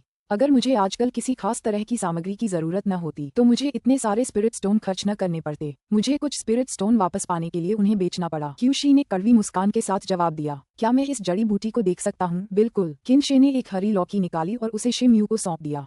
उसने लौकी पर नजर डाली और पाया कि उसकी सतह पर रून का एक चक्र उकेरा हुआ था। यह एक विशेष प्रकार का आत्मिक हथियार लग रहा था। किनशी ने बताया, क्लियर बोन्ड प्यूरिफाइंग पिल को इसके औषधीय गुणों को बनाए रखने के लिए एक विशेष प्रकार की लकड़ी के साथ संग्रहित किया जाना चाहिए। शी म्यू ने सिर हिलाया। लौकी खोलने पर उसे एक औषधीय जड़ी बूटी मिली जो आंख के आकार की थी और जिसके चारों ओर एक हरी लौ थी। वह एक आध्यात्मिक आभा से जगमगा रही थी और लगातार एक अजीब तरह की औषधीय सुगंध छोड़ रही थी। उसे सूंघने मात्र से ही उसे लगा कि उसका मन पल पल साफ होता जा रहा है। ऐसा लग रहा था मानो उसकी आत्मा शुद्ध और निर्मल हो गई हो। ये सचमुच अपने नाम के अनुरूप था, जिसमें शुद्धिकरण शब्द शामिल था। शी म्यू बहुत खुश हुआ। उसे क्लियर बोन्ड प्यूरिफाइंग पिल के बारे में ज्यादा जानकारी नहीं थी। दरअसल ये पहली बार था जब उसे ये गोली मिली थी, लेकिन उसके रूप रंग से उसे जो पता चला उसके आधार पर यह वाकई अनोखी थी। शायद यही उसकी सफलता की कुंजी भी बन सकती थी। शी म्यू ने कुछ देर रुककर पूछा, ये जड़ी बूटी कितने की है? किनशे ने हिचकिचाते हुए जवाब दिया, यह 1000 आत्मा पत्थर होंगे। शीम्यू ने असहमति में अपना सिर हिलाया और कहा, भाई किंग, हालांकि यह औषधीय जड़ी बूटी अच्छी गुणवत्ता की है, 1000 उच्च गुणवत्ता वाले स्पिरिट स्टोन्स की कीमत पर दुर्भाग्य से मुझे इसे छोड़ना पड़ रहा है। मैं इसके बजाय यांगजी पिल खरीदूंगा। उसके पास इतनी संपत्ति होने के बावजूद एक ही जड़ी बूटी पर 1000 उच्च गुणवत्ता वाले स्पिरिट पत्थर खर्च करना बेतुका था। जैसे ही शीम्यू ने कीमत ठुकरा दी, किनशी थोड़ा चिंतित हो गया। वैसे भी उसने क्लियर बोन्ड प्यूरिफाइंग पिल के असर को बढ़ा चढ़ाकर नहीं बताया था। जब उसने ये गोली खरीदी थी तब इसकी कीमत बहुत ज्यादा थी। अगर वह इसे और सस्ते में बेचता तो उसे जरूर नुकसान होता। उसने कई लोगों को इस जड़ी बूटी की सलाह देने की कोशिश की थी। दुर्भाग्य से इसकी ऊंची कीमत के कारण उसकी कोशिशें नाकाम रहीं। चूंकि उस दिन उसकी मुलाकात शिमू जैसे धनी शिष्य से हुई थी, इसलिए वह इस मौके को हाथ से जाने नहीं देना चाहता था। ठीक है, 800 स्पिरिट स्टोन्स के बारे में क्या ख्याल है? इससे कम तो हो ही नहीं सकता। अरे, मैं तो बताना ही भूल गया कि मेरे पास कुछ औषधीय जड़ी बूटियां हैं जिनका इस्तेमाल मुख्यतः स्पिरिट पालतू जानवरों को खिलाने के लिए किया जाता है। स्पिरिट एनिमल की शारीरिक शक्ति में जबरदस्त इजाफा करने के लिए बस एक गोली ही काफी है। मैं इसे कई को एक निशानी के तौर पर दूंगा। किनशी ने लगभग 100 गोलियों वाली एक सियान जेड की बोतल देते हुए कहा। हवा में एक तेज खुशबू फैल गई। शिम्यू को कुछ भी गंध नहीं आ रही थी, लेकिन जैसे ही कई को इसकी गंध मिली, उसकी आंखें लाल हो गईं और उत्सुकता से उसका शरीर थोड़ा हिलने लगा। कई ने शीम्यू की तरफ कुछ नजरें डाली, लेकिन कुछ नहीं कहा। शीम्यू कई की आंखों में चाहत साफ देख सकता था। उसकी भौहें थोड़ी सिकुड़ गईं और उसने सोचा कि कई की खातिर उसे मान लेना चाहिए या नहीं। ठीक है, तो जब से कई ने उसके साहसिक अभियानों में उसका पीछा करना शुरू किया था, वह अपनी एकांत साधना की ओर भागता रहा था और उसे केवल कुछ आत्मिक पत्थर ही खाने को दिए थे। इस दौरान उसने कई की अन्य जरूरतों पर जरा भी ध्यान नहीं दिया था, जिससे उसे थोड़ा अपराध बोध हो रहा था। अगर कई भी शक्तिशाली हो जाए तो इससे भविष्य में उसे बहुत मदद मिलेगी। किनशी बहुत खुश हुए और उन्होंने एक लाल गर्म लौकी लहराई। उस पर ताओवादी रूम के पैटर्न उकेरे हुए थे, जिससे उसके आसपास का स्थान विकृत हो गया था। ये लौकी असल में एक स्टोरेज डिवाइस है और मैं इसे तुम्हें दे दूंगा। यांगजी गोलियां इसके अंदर हैं, किनशी ने कहा। शीम्यू की आंखें चमक उठीं। उसने लौकी उठाई और अपनी आत्मिक इंद्रिय से उसे टटोला। 500 यांगजी गोलियां अंदर रखी थीं। दूर से देखने पर ऐसा लग रहा था जैसे उस जगह में कई जुगनू उड़ रहे हों। किनशी ने कई को खिलाने के लिए औषधीय जड़ी बूटियां दी और फिर शीम्यू को शुद्धिकरण की गोली भी दे दी। शीम्यू ने अपनी जुबानलिंग दीवार खोली और 500 अंक किनशी को हस्तांतरित कर दिए। भुगतान पूरा होने के बाद 800 उच्च गुणवत्ता वाले स्पिरिट स्टोन किनशी को उनकी स्टोरेज रिंग के माध्यम से भेजे गए। भाई शीम्यू सचमुच अपने वचन के पक्के हैं। अगर भविष्य में आपकी कोई और रसायन संबंधी जरूरत हो तो आप मेरे पास आ सकते हैं। किनशी ने उनकी छाती थपथपाई और वादा किया। ठीक है, अगर जरूरत पड़ी तो मैं हिचकिचाऊंगा नहीं। शीम्यू खिलखिलाकर हंसा। अंत में दोनों पक्ष नतीजे से खुश थे। शीम्यू वहां अधिक समय तक नहीं रुके और शीघ्र ही वहां से चले गए। जैसे ही वे औषधीय जड़ी बूटी केंद्र से बाहर निकले, कई चिल्लाया, शीम्यू जल्दी करो और मुझे एक स्पिरिट गोली दो। शीम्यू ने सियान जेड की बोतल निकाली और एक गोली निकाली। कई ने बिना सोचे समझे उसे तुरंत निगल लिया। जैसे ही उसकी आंखें हल्की सी बंद हुईं, उसके शरीर के चारों ओर एक हल्की पीली आभा फैल गई। उसके चेहरे पर बेहद संतुष्टि के भाव थे। उसके बाद कई नशे में लग रहा था क्योंकि उसका शरीर बाईं और दाईं ओर झूल रहा था। शीम्यू का चेहरा थोड़ा बदला और उसने अपनी आत्मिक इंद्रिय से कई के शरीर की जांच की। उसे कुछ भी असामान्य नहीं लगा, लेकिन ये घटना उस स्थिति जैसी ही लग रही थी जब वह गहरी नींद में सो गया था। उसे आश्चर्य हुआ कि यह स्पिरिट की गोली वाकई उतनी ही अच्छी थी जितनी उसे बताई गई थी। उसने जल्दी से हाथ हिलाया और कई को स्पिरिट की थैली में रख दिया। जैसे ही शीम्यू जाने की योजना बना रहा था, सामने से एक आवाज आई, भाई शीम्यू, आपसे यहाँ मिलना कितना संयोग है। हरे रंग का लबादा पहने एक आदमी आगे आया।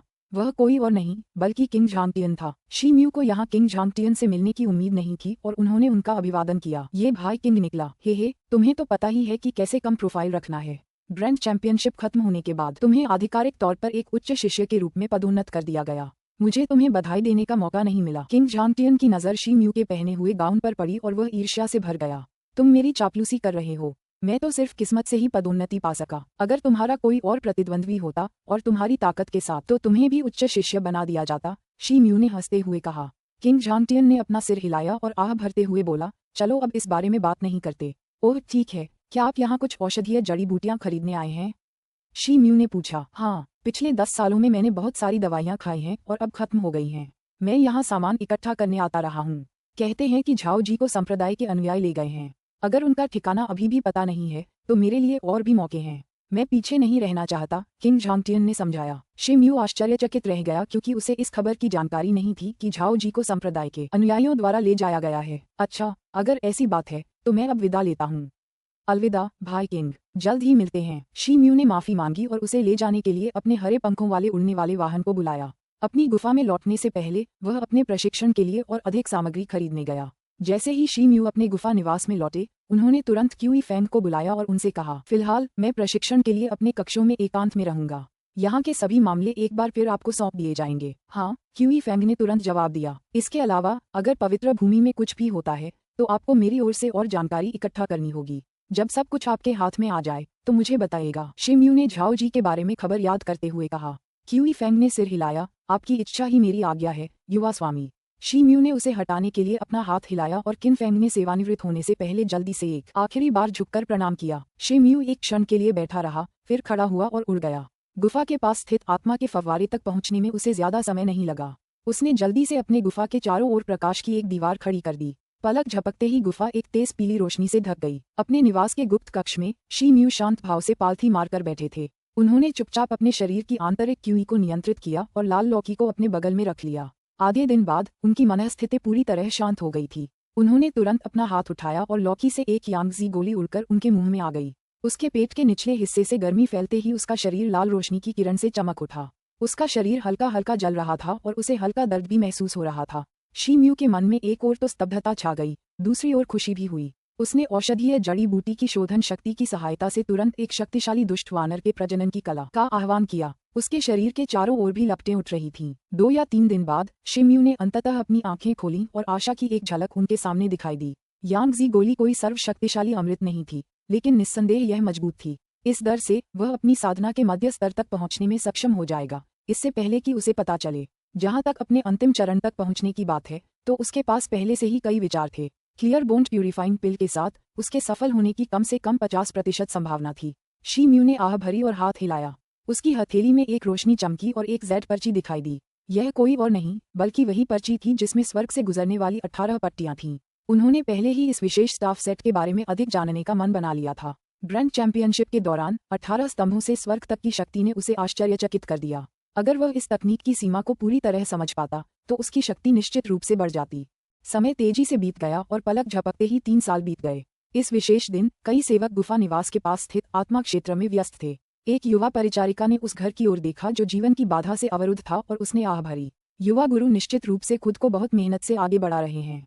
उन्होंने अपना ज्यादातर समय ध्यान में बिताया है। जाहिर है तुम्हारे अभ्यास में ढिलाई बरतने के उलट बिना संरक्षण के वह सब हासिल नहीं कर पाता जो उसने किया है, एक थोड़े बड़े अटेंडेंट ने मजाक करते हुए कहा। थोड़ा शर्मिंदा होकर युवा अटेंडेंट ने अपना सिर खुजलाया। अगले ही पल अचानक उसका चेहरा बिगड़ गया। घर पर लगा बैरियर हट गया था और प्रवेश द्वार खुल गया था। अंदर से लाल रोशनी की एक किरण निकली और दूर जाकर पलक झपकते ही गायब हो गई। लाल चमक से एक जबरदस्त दबाव निकला और समूह में फैल गया। वह युवा स्वामी है? युवा सेवक ने अविश्वास से अपना मुंह खोला। वृद्ध परिचारक ने प्रशंसा भरी आंखों से सिर हिलाया। हमारे युवा मालिक को देखो, लगता है उन्होंने बहुत तरक्की कर ली है। कई अन्य उपस्थित लोगों ने ये सुना और उनके चेहरे पर खुशी की लहर दौड़ गई। शी म्यू ने वर्षों में इतनी ताकत हासिल कर ली थी कि स्वाभाविक रूप से परिचारकों के लिए लाभ भी बढ़ गया होगा। गुफा निवास से 100 मील से भी ज्यादा दूर एक घाटी में लाल रोशनी की एक किरण उल्कापिंड की तरह उड़कर जमीन पर आ गिरी। वह कोई और नहीं बल्कि शी म्यू था। उसका शरीर लाल और दमक रहा था। उससे निकलने वाली ची पहले से कहीं ज्यादा प्रबल थी। वह अपने मध्य स्तर के शिखर पर पहुंच चुका था और साधना के अंतिम चरण से बस एक कदम दूर था। शी म्यू की भौहें थोड़ी सी कुड़ गईं। उसने अपना हाथ घुमाया और उस पर एक काली रोशनी चमक उठी। यह कोई और नहीं बल्कि विशफुल स्टील स्टाफ था। 3 साल के एकांतवास के बाद वह एक शक्तिशाली दुष्ट वानर के प्रजनन की कला में काफी आगे बढ़ गया था, लेकिन वह इस तकनीक के अंतिम चरण में अटका हुआ लग रहा था। जाहिर है कुछ ऐसा था जो उसे इस अंतिम लक्ष्य तक पहुंचने से रोक रहा था। अध्याय 536 नीला बंदर के वंशज। अनुवादक एंडलेस फैंटेसी अनुवाद संपादक एंडलेस फैंटेसी अनुवाद। यदि किसी को शी म्यू की 3 साल की एकांतवास अवधि में हासिल की गई सबसे बड़ी उपलब्धि का नाम लेना हो तो वह निस्संदेह स्वर्ग के माध्यम से 18 सीढ़ियों में उनकी प्रगति होगी। स्वर्ग से होकर गुजरने वाली 18 सीढ़ियों के इस सेट के लिए उन्होंने इसके ज्ञान को लगभग पूरी तरह से समझ लिया था। शी म्यू ने आह भरी क्योंकि लॉन्गस्टाफ काली रोशनी से चमकने लगा जिससे एक भयानक आभा निकल रही थी। अगले ही क्षण उसकी आकृति डगमगा गई और उसके हाथ में रखा इच्छाधारी स्टील का डंडा अचानक एक भारी छाया में बदल गया, मानो कोई काला ड्रैगन अकेले नाच रहा हो। आत्मा सांप खाए, हॉकिंग फाउल की कला, बाघ के पंजे की कला, छिपा हुआ ड्रैगन बवंडर। स्वर्ग में 18 छड़ें डालने की तकनीक विकसित करते समय शी म्यू की चालें बादलों और पानी जैसी थीं। समय के साथ उनकी छड़ी तकनीक के माध्यम से जानवरों की परछाइयां दिखाई देने लगीं। पहले की तुलना में उनकी शक्ति में बहुत वृद्धि हुई थी। उसका हाथ हिला और उसके हाथ में मौजूद लाठी तेज काली रोशनी में चमक उठी। बाएं से दाएं एक झटके में एक काली लाठी की परछाई शून्य को चीरती हुई एक भयावह चीख के साथ निकली। कर्मचारियों की परछाई न केवल अत्यंत शक्तिशाली थी बल्कि उसका प्रक्षेप पथ भी ऊपर नीचे हो रहा था। वह इतनी चकाचौंध भरी थी कि परछाई की दिशा का पता लगाना असंभव था। संपूर्ण विनाश। ये स्वर्ग में 18 सीढ़ियों की 9वीं शैली थी। ये सीढ़ियों का एक साधारण लंबा चौड़ा समूह प्रतीत होता था, लेकिन इसमें सूक्ष्म विविधताएं अनंत थीं। शिमयू का हाथ हिला और कर्मचारी की छाया अचानक नीचे से ऊपर की ओर चली गई। लकड़ी पर हवा का एक तेज प्रवाह कई 10 फुट के दायरे में तेजी से घूमा, जिससे एक विशाल काला बवंडर बन गया। अनगिनत पत्थर लुढ़ककर दूर उड़ गए। पहाड़ों का संघर्ष। कर्मचारियों की भारी परछाइयां उभर आईं और परछाइयों का एक पहाड़ बन गया जो सभी दिशाओं में टकरा रहा था। पत्तों की तेज हवा। सीधे शून्य में। जंगल। पहाड़ का वजन। पहाड़ पर चढ़ने की कला। आसमान का वजन। पत्तों की तेज हवाएं। 8 में शॉकवेव। भारी जमीन की कला। उल्कापिंड। चंद्रमा तकनीक। स्वर्ग में 18 सीढ़ियों का प्रदर्शन करने के बाद वह थोड़ी देरी के साथ सभी 10 तकनीकों का उपयोग करने में सक्षम हो गया। शिमयू ने इच्छाधारी स्टील के डंडे को पकड़कर आगे की ओर पटक दिया। उसकी हरकतें अप्रिय लग रही थीं, लेकिन शरीर के चारों ओर एक अवशिष्ट छवि बनी हुई थी। डंडे के चारों ओर कई भूतियासाए भी थे। अगले ही क्षण शिमयू के आसपास की शेष छवियां एक में मिल गईं। डंडे के ऊपर से काली लहरें उठीं। जब उसने इशारा किया तो कई दसियों फीट ऊंची एक पहाड़ी हल्की सी हिली। एक धमाके के साथ वह बजरी के छोटे छोटे टुकड़ों में फट गई। एक विशाल पर्वत पलक झपकते ही गायब हो गया। शिमयू ने राहत की सांस ली और उसकी आंखों में आश्चर्य के भाव झलक रहे थे। स्वर्ग में 18 सीढ़ियों की शक्ति उसकी उम्मीदों से कहीं बढ़कर थी। आत्मा जानवर के थैले से एक आकृति उड़कर शिमयू के ऊपर आ गिरी। वह कोई और नहीं बल्कि कई थी। पिछले 3 सालों से कई में ज्यादा बदलाव नहीं आया था। हालांकि उसके शरीर पर पंख अब ज्यादा चमकीले हो गए थे और उसकी आंखों में लाल रोशनी ऐसे बह रही थी मानो उसमें कोई दम हो। 3 साल पहले जब कई ने आत्मा जानवर की गोली खा ली थी और गहरी नींद में सो गया था, तब से होश में आते ही उसकी ताकत में बहुत सुधार हुआ। शिमयू ने ये देखा और समय के साथ कई को स्पिरिट पिल खिलाना जारी रखा। स्पिरिट पिल ने कई की शक्ति बढ़ाने में मदद की थी। वह अभी भी युद्ध में उतना प्रभावी नहीं था, लेकिन उसकी दृष्टि में काफी सुधार हुआ था। शिमयू, तुमने आखिरकार स्टाफ विधि पूरी कर ली। आखिरी तकनीक देखकर तो तुम एक अजेय स्वर्ग श्रेणी के योद्धा लग रहे हो, कई ने प्रशंसा की। स्वर्ग के 18 स्तंभों में अभी भी एक अंतराल है, अन्यथा ये वास्तव में अदृश्य होता। शिमयू ने अपना सिर हिलाया और कहा। बोलने के बाद वह चुप हो गया। पिछले 3 सालों में 18 सीढ़ियों से स्वर्ग तक पहुंचने में उसे इस स्तर तक पहुंचना संतोषजनक रहा। अगर उसे और सुधार करना है तो उसे असली लड़ाई के जरिए इसे निखारना होगा। इस समय सबसे ज्यादा उलझन उनके चेहरे पर देखी जा सकती थी। चलो घर वापस चलते हैं। शिमयू ने अपनी हरे पंखों वाली उड़ान वाली गाड़ी को लहराया और गुफा के निवास की ओर उड़ चला। सभी परिचारक मुख्य द्वार के सामने एकत्र हो गए थे। बधाई हो युवा मास्टर, कस्टम क्लियरेंस और आपके प्रशिक्षण में प्रगति के लिए। क्यूई फैंग ने अन्य परिचारकों की आवाजों का अनुसरण करते हुए सामने खड़े होकर कहा। सब ठीक है, कोई हंगामा करने की जरूरत नहीं है, शिमयू ने बेबसी से सिर हिलाते हुए कहा। अब तुम चलो। क्यूई फैंग, मेरे साथ अंदर आओ, शिमयू ने कहा और मुड़कर अंदर चला गया। अन्य परिचारक तितर बितर हो गए और क्यूई फैंग ने तुरंत शिमयू का पीछा किया। क्या मेरे रिट्रीट के दौरान सब कुछ सुचारू रूप से चल रहा है? शिमयू ने दालान में कदम रखते ही पूछा। युवा गुरुओं के आशीर्वाद से सब कुछ बहुत बढ़िया रहा। ये पिछले 3 वर्षों का आध्यात्मिक भूमियों का आय व्यय का बिल है, कृपया इसे देखें। क्यूई फैंग ने अपने चेहरे पर सम्मानपूर्ण भाव के साथ दोनों हाथों से एक जेड स्लिप निकाली। शिमयू ने उसे लिया और सहजता से उसकी जांच की। मुझे बताओ, क्या पिछले कुछ वर्षों से शिष्यों के बीच कोई समस्या रही है? कोई बड़ी बात नहीं। हालांकि कुछ समय पहले झाओ जी नाम के एक पदोन्नत शिष्य के बारे में खबर आई थी। ओह, ये किस बारे में था? शिमयू की भौहें सिकुड़ गईं जब उसने पूछा। कहा जाता है कि झाओ जी प्रसिद्ध नीला वानरों के वंशज थे। उनके भीतर सफेद नीला वानरों का रक्त सार विद्यमान था। अब उन्हें किंगलान की पवित्र भूमि ने एक समर्थक शिष्य के रूप में स्वीकार कर लिया है। शिमयू को झटका लगा, लेकिन वह जानता था कि उसे इसकी उम्मीद करनी चाहिए थी। महा चैंपियनशिप की शुरुआत में यह व्यक्ति एक श्वेत नीले रंग के वानर में रूपांतरित हो गया था। तब से उसे इसके बारे में कुछ पूर्वाभास हो रहे थे। हालांकि किसने सोचा था कि इस व्यक्ति को किंगलान की पवित्र भूमि द्वारा वास्तव में एक समर्थक शिष्य के रूप में स्वीकार किया जाएगा। यह कोई आश्चर्य की बात नहीं थी कि उसे संप्रदाय के अनुयायियों द्वारा ले जाया गया। शिमयू की उंगलियां कुर्सी के हत्थे को जकड़ रही थीं और वह अपने विचारों में डूबा हुआ था। झाओ जी निस्संदेह एक मानव थे जिनमें श्वेत नीले वानर का रक्त सार था। क्या ये संयोग ही था कि उन्हें श्वेत नीले वानर राजा का रक्त सार कहीं और प्राप्त हुआ था? हालांकि वर्तमान में उपलब्ध जानकारी के अनुसार ऐसी स्थिति की संभावना नहीं है। किसी भी मामले में झाओ जी और सफेद नीले वानर राजा किसी न किसी तरह से संबंधित होंगे। ठीक है, चूंकि तुमने मुझे सब कुछ बता दिया है, इसलिए तुम्हें नौकरी से निकाला जा सकता है। शिमयू ने इस बारे में सोचा और हाथ हिलाकर क्यूई फैंग को विदा लेने का संकेत दिया। क्यूई फैंग ने आखिरी बार शिमयू को प्रणाम किया और फिर मुड़कर चले गए। शिमयू चुपचाप कुर्सी पर बैठा रहा। उसका चेहरा धुंधला और अनिश्चित लग रहा था। शिमयू, तुम्हें क्या हुआ है? कई ने पूछा। कोई खास बात नहीं, मुझे तो बस यही लगता है कि कुछ तो असामान्य है, मानो किंगलान की पवित्र भूमि ने जानबूझकर यह खबर फैलाई हो। शिमयू ने सिर हिलाकर जवाब दिया। यद्यपि वह निश्चित नहीं था कि किंगलान के इन लोगों के मन में क्या है, लेकिन वह सफेद नीले रंग के वानर पूर्वजों के साथ अपने संबंधों को उजागर करने से और भी अधिक डर रहा था। कई ने शिमयू को कुछ शक भरी नजरों से देखा, फिर खुद को इस बारे में सोचने से रोकने के लिए अपना सिर हिलाया। वह शिमयू के कंधे पर उकड़ूं बैठ गया और आंखें बंद कर लीं। खैर, शिमयू के लिए सब कुछ संभालना हमेशा से सामान्य बात रही है। उसे इसके बारे में चिंता करने या परेशान होने की कोई जरूरत नहीं थी। शिमयू कुछ क्षण तक घर में बैठा रहा, फिर बाहर आंगन में चला गया। अंधेरा हो चुका था और रात के आकाश में कुछ तारे थे जिनसे हल्की रोशनी निकल रही थी। शिमयू ने आकाश में तारों को देखा और उसकी आंखें चमक उठीं। उनकी शारीरिक शक्ति बढ़ाना सबसे महत्वपूर्ण कार्य था। एक दिन बाद स्वर्गीय मंदिर के बाहर दूर से एक प्रकाश की किरण उड़ी और हॉल के बाहर गिरी। उस प्रकाश की किरण में कोई और नहीं बल्कि शिमयू था। वह भावुक होकर विशाल मंदिर के द्वार की ओर देखने लगा। जब वह पहली बार किंगलान की पवित्र भूमि में प्रवेश किया था तो लिंगफेंग द्वारा यहाँ लाए जाने के अलावा ये दूसरी बार था जब वह यहाँ आया था। यद्यपि वह मुख्य हॉल के बाहर खड़ा था, फिर भी यहाँ स्वर्ग और पृथ्वी का वातावरण और क्यूई गुफा निवास की तुलना में कहीं अधिक श्रेष्ठ थे। ये स्वर्गीय मंदिर है। ये कौन है और यहाँ तुम्हारे आने का क्या उद्देश्य है? तलवार जैसी भौहों वाला एक अधेड़ उम्र का आदमी वहाँ आया। वह यहाँ का पहरेदार लग रहा था। शिमयू ने उस व्यक्ति को देखा और चौंक गया। उस व्यक्ति द्वारा उत्सर्जित क्यूई अत्यंत शक्तिशाली और स्वर्ग श्रेणी की थी। मेरा नाम शिमयू है और मैं साधना के लिए स्वर्गीय मंदिर में प्रवेश करना चाहता हूँ, शिमयू ने कहा और अपनी जुबानलिंग दीवार निकाली। ओह, आप पीले क्षेत्र के ऊपरी शिष्य हैं। यहाँ प्रशिक्षण के लिए प्रतिदिन 2 अंक लगते हैं। मुझे 6 महीने लगेंगे। तलवार जैसी भौहों वाले अधेड़ उम्र के व्यक्ति के चेहरे पर आश्चर्य का भाव था। एक औसत शिष्य के लिए दिन में 2 अंक मिलना एक विलासिता मानी जाती है, लेकिन उसके सामने वाला व्यक्ति सिर्फ एक पीले क्षेत्र का शिष्य था और 6 महीने तक प्रशिक्षण लेना चाहता था। जब तक तुम्हारे पास पर्याप्त अंक हैं, तुम चाहो तो यहाँ 6 साल तक रह सकते हो। अब मेरे साथ आओ। उस आदमी ने शिमयू की ओर देखा जब उसने अपना हाथ हिलाकर एक सफेद टोकन जैसी वस्तु उठाई जिसे वह शिमयू की जुबानलिंग दीवार के पार ले जाना चाहता था। पलक झपकते ही शिमयू की जुबानलिंग दीवार पर अंक 360 कम हो गए। मध्यम आयु वर्ग के व्यक्ति ने टोकन रख दिया और मुड़ा और द्वार से होते हुए शिमयू को मंदिर में ले गया। जब वह तारों से भरे हॉल से होते हुए काले गोलाकार स्थान की ओर जा रहा था तो शिमयू उसके ठीक पीछे चल रहा था। वह जगह चौड़ी और विशाल थी और उसका रंग काला था। व्यास लगभग 20 या 30 फुट और ऊंचाई 10 फुट से भी ज्यादा थी। दीवार पर रून अक्षर खुदे हुए थे जो एक रहस्यमयी पंक्ति बना रहे थे। अंतरिक्ष में गहराई तक जाने के लिए कई रास्ते थे। हर रास्ते में पत्थर के कमरे जैसे कई द्वार थे। हर पत्थर के दरवाजे पर एक नंबर खुदा हुआ था। ऐसे दरवाजे लगभग 100 थे। ये पत्थर के द्वार और उन पर अंकित चिन्ह तारों की शक्ति के अनुसार क्रमबद्ध हैं। जितने ज्यादा पत्थर के कक्ष होंगे, तारों की शक्ति उतनी ही प्रबल होगी।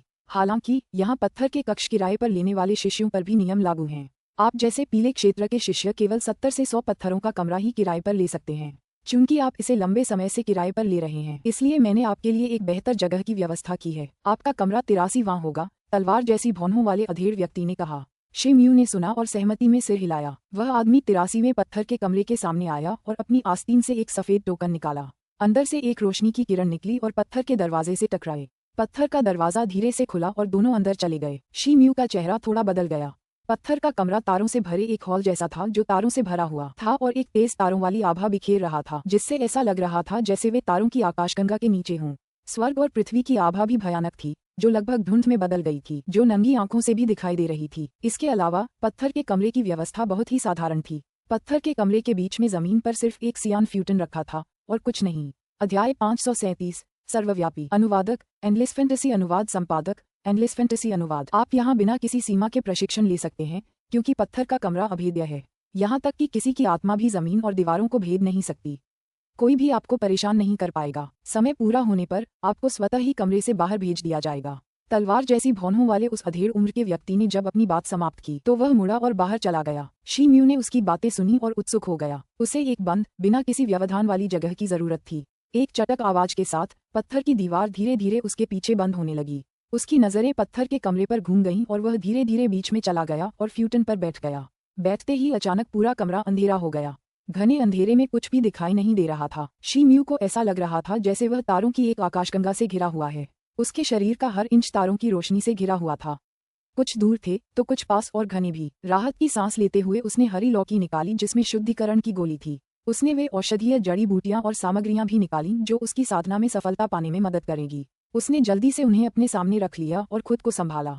इसके बाद उसने तुरंत अपनी आंखें बंद कर लीं और एक शक्तिशाली दुष्ट वानर के प्रजनन की कला शुरू कर दी। बल ने तारों की छोटी छोटी सफेद चमक को एक दूसरे से अलग कर दिया। वे तारों की एक अंतहीन धारा बन गईं जो शिमयू की ओर तेजी से बढ़ रही थीं।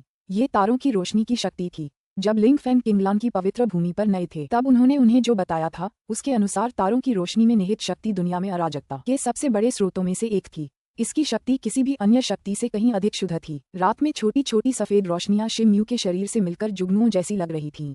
एक पल के लिए शिमयू सफेद रोशनी की चमकती किरणों से भरे आकाश में लिपट गया। रोशनी इतनी तेज थी कि उसने आसमान से अंधेरा भी दूर कर दिया। शिमयू को एक जोरदार झटका महसूस हुआ क्योंकि तीव्र ऊर्जा उसके हर हिस्से में प्रवेश कर गई, उसके शरीर की हर नस को भर दिया। उसे अचानक एक ठंडक सी महसूस हुई।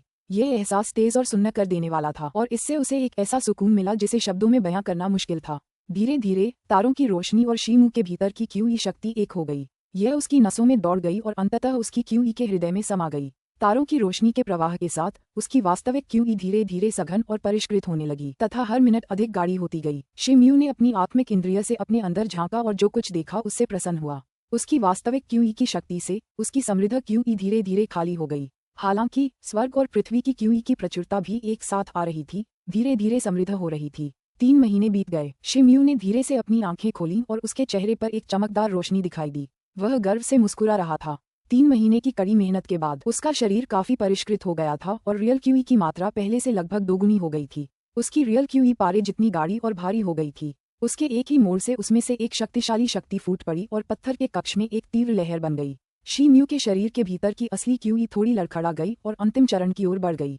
हालत थोड़ी बदतर हो गई थी। उसने बिना किसी हिचकिचाहट के अपने सामने रखी हरी लौकी उठाई और उसमें रखी शुद्धि की गोलियां उड़ेल दी। उसने झटपट उन्हें और उन सभी औषधीय जड़ी बूटियों को निगल लिया जो उसकी साधना में मददगार हो सकती थीं। कई अलग अलग आभाएं शिमयू से फूटने लगीं, जिससे उसका शरीर अंदर ही अंदर डूब गया। प्रकाश में उसके शरीर की आभा धीरे धीरे मजबूत होती गई। पलक झपकते ही 3 महीने और बीत गए। शिमयू के पत्थर के कक्षों से अचानक कान फाड़ देने वाली कराह की आवाज आई। कमरे में चमकती लाल रोशनियों का एक समूह दिखाई दिया और उसके भीतर एक आकृति का साया मुश्किल से दिखाई दे रहा था। उस आकृति से रियल क्यूई की एक तेज लहर निकल रही थी, मानो पत्थर के कमरे के अंदर ज्वार उमड़ रहा हो। स्वर्ग और पृथ्वी की आभा और आत्मा क्यूई भी उथल पुथल हो गई, जिससे पत्थर के कक्ष के बाहर ऊर्जा के कई भंवर बन गए। स्वर्गीय मंदिर के बाहर दूसरे कमरे में तलवार जैसी भौहों वाला एक अधेड़ उम्र का आदमी अपने बिस्तर पर बैठा था।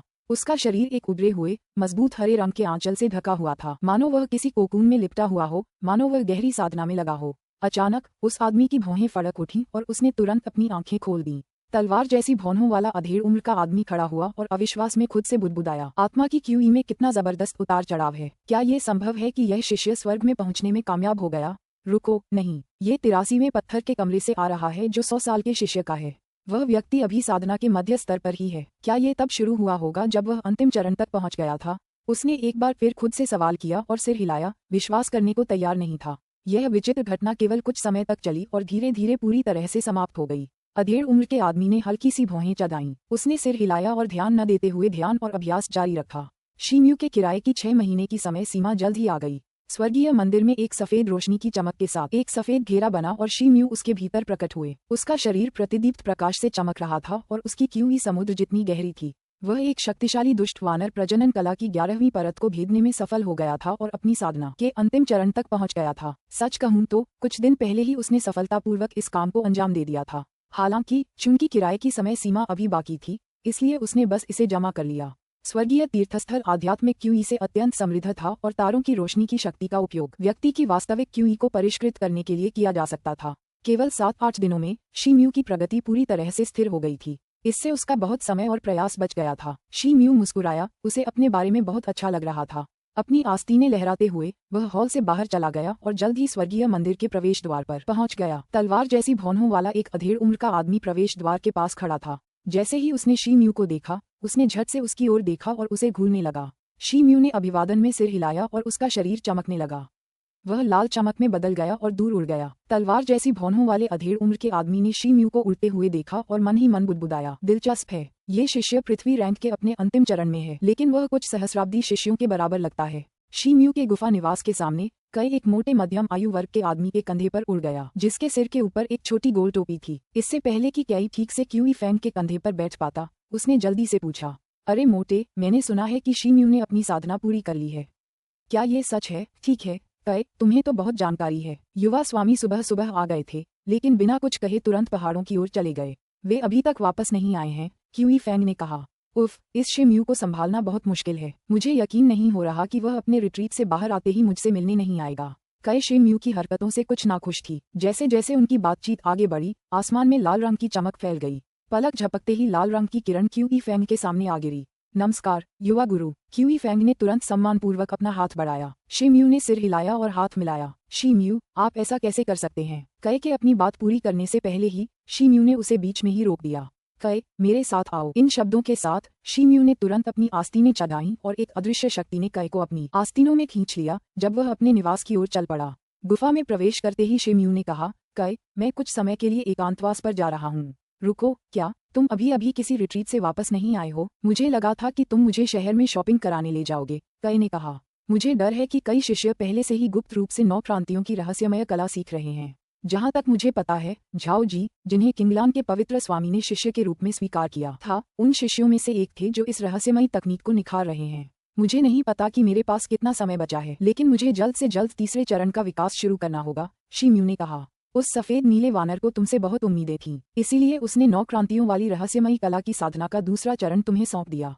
हालांकि तीसरे चरण के लिए कई विचित्र आवश्यकताएं हैं। जब तुम सीधे कन्वेंशन मंडप में जाकर इसे प्राप्त कर सकते हो, तो इतनी परेशानी क्यों उठानी? कई ने पूछा। मैंने इसके बारे में नहीं सोचा था, लेकिन साधना को प्रभावित करने में काफी समय लगेगा। 1000 जुवानलिंग अंक कोई छोटी रकम नहीं है। आखिरकार चौथे चरण के लिए पिछले चरण से भी ज्यादा अंकों की जरूरत होगी। अगर मुझे स्वर्ग स्तर तक पहुंचना है, तो मुझे अभ्यास के लिए नई तकनीकों की भी तलाश करनी होगी। ऐसी तकनीकों को खरीदने की लागत भी नगण्य नहीं होगी, शे म्यू ने कहा। कई ने अपनी छाती थपथपाई और कहा, उफ, ये पवित्र भूमि सिर्फ जुवानलिंग पॉइंट्स पर निर्भर रहने के कारण बहुत कष्टदायक है। कितना कष्टदायक है? चिंता मत करो, शी म्यू। जाओ और जो करना है करो। क्यूई फेंग और मैं तुम्हारी तरफ से यहाँ सब कुछ संभाल लेंगे। कई के चले जाने के बाद शे म्यू पहाड़ों में गुप्त कक्ष में वापस गया और जमीन पर घुटने टेक दिए। जब उसने अपनी आंखें बंद कर लीं, तो उसकी आत्मिक भावना ज्ञान सागर में डूबने लगी। जैसे ही ज्ञान सागर में सोना चमक उठा, उसने अपनी आंखें कसकर बंद कर लीं और वह पालथी मारकर बैठ गया और उसकी आत्मिक अनुभूति सघन हो गई। जल्द ही एक छोटे से कंकाल की आकृति प्रकट हुई। शी म्यू तुरंत आंखें खोलकर खड़ा हो गया। वह ज्ञान सागर के केंद्र की ओर चल पड़ा और कंकाल वाले व्यक्ति के सामने खड़ा हो गया। हल्के से अभिवादन के बाद उस छोटे से सुनहरे कंकाल ने अपने दोनों हाथ ऊपर उठाए, हथेलियां ऊपर की ओर। उसकी हथेलियों पर एक रूम निकला और उसे छड़ी की सतह पर लपेट दिया गया। सुनहरे दंड की सतह पर स्थित सुनहरा चिन्ह चमक उठा और थोड़ा कांपने लगा, लेकिन कुछ नहीं हुआ। छोटे सुनहरे कंकाल वाले आदमी ने ये देखा, लेकिन रुका नहीं। वह अपने हाथों पर रूनों को खींचता रहा, जैसे जैसे वे सुनहरे डंडे की सतह पर फैलते गए। डंडे की सतह पर सुनहरी रोशनी चमक उठी। डंडे की सतह से सोने का एक चमकता हुआ गोला लहरा रहा था। सुनहरे कंकाल वाला वह आदमी ये दृश्य देखकर प्रसन्न हुआ। हालांकि बस एक पल ही बीता था कि वह पूरी तरह से गायब हो गया। इतना ही नहीं, छड़ी की सतह पर मौजूद सुनहरी रोशनी भी फीकी पड़ गई और वह धीरे से हिलने लगी। अचानक निराशा से सुनहरे छोटे कंकाल वाले आदमी की भौहें थोड़ी सी उठ गईं। साधना पूरी होने के बाद कर्मचारियों की सीमाओं को सक्रिय करने का ये चरण सफल रहा। जहां तक उसे पता था, उसने दूसरा चरण भी पार कर लिया था और कदम दर कदम सुधार भी कर रहा था, जो कि सक्रियता की आवश्यकताओं के अनुरूप होना चाहिए। ऐसा लग रहा था जैसे वह सुनहरे डंडे के साथ तालमेल बिठाने को तैयार नहीं था और अलग अलग दिशाओं से अलग अलग तरीके अपनाने लगा।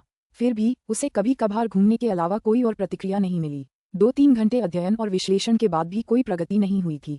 सुनहरा कंकाल असमंजस में था और हार मानने के कगार पर था। वह सुनहरे डंडे के पास बैठ गया और कुछ देर नीचे देखता रहा। अचानक उसे कुछ ऐसा सूझा जो शायद उसकी मदद कर सके और वह जल्दी से उठ खड़ा हुआ। उसके दोनों हाथों से रोशनी निकलने लगी। एक हाथ से काली और दूसरे से सफेद रोशनी निकल रही थी। उसने उन्हें सुनहरे डंडे पर दबा दिया। अचानक एक परिवर्तन हुआ। कर्मचारी थोड़ा सा हिले और बीप जैसी आवाज आई। तुरंत ही सुनहरे डंडे से एक चमकदार सुनहरी रोशनी निकलने लगी और एक हल्के भूरे रंग का भंवर धीरे धीरे उभरने लगा, जिससे उसमें से धूसर धुंध छलकने लगी।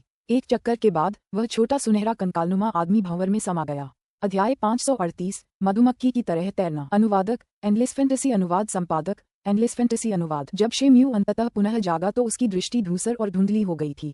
उसने चारों ओर नजर घुमाई और एक बार फिर खुद को कर्मचारियों की धुंधली दुनिया में पाया। दूसरे शब्दों में, वह श्वेत नीला वानरों के पूर्वजों द्वारा रखी गई परीक्षा का सामना करने वाला था।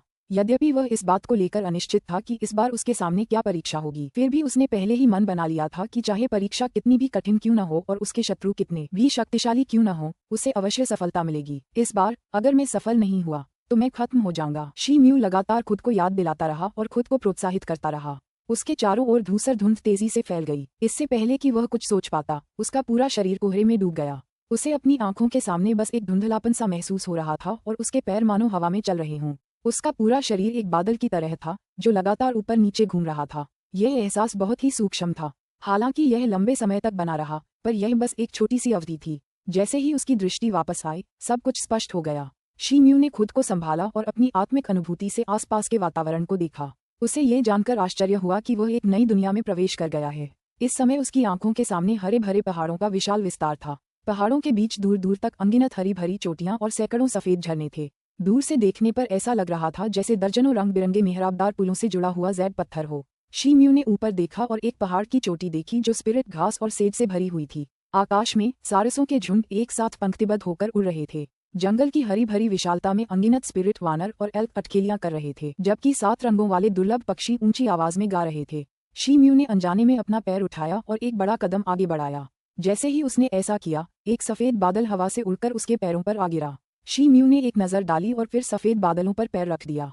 उसे लगा जैसे उसका पूरा शरीर हल्का हो गया हो और बादलों ने उसे ऊपर उठा लिया हो और वह आसमान में उड़ गया। जिस सफेद बादल पर वह खड़ा था, वह आसमान में नाच रहा था और हवा उसके कानों में बह रही थी।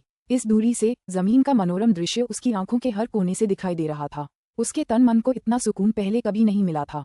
इस अनुभव की तुलना में कुछ भी नहीं था। अचानक आसमान में ढोल और घंटियों की आवाज आई। जब शी म्यू ने ये सुना तो उसका दिल थोड़ा धड़कने लगा और वह तुरंत आवाज की दिशा में चल पड़ा।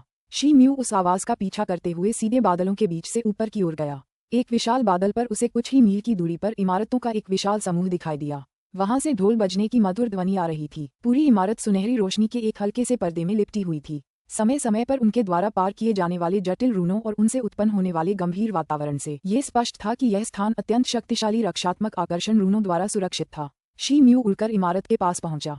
वहां 2 सफेद जेड ड्रैगन स्तंभ थे जो 100 फीट ऊंचे थे। उसने ऊपर देखा और स्तंभों के बीच 2 ड्रैगन देखे। वहां एक विशाल पन्ने के रंग की पट्टिका भी थी जिस पर नानशुन शब्द खुदा हुआ था।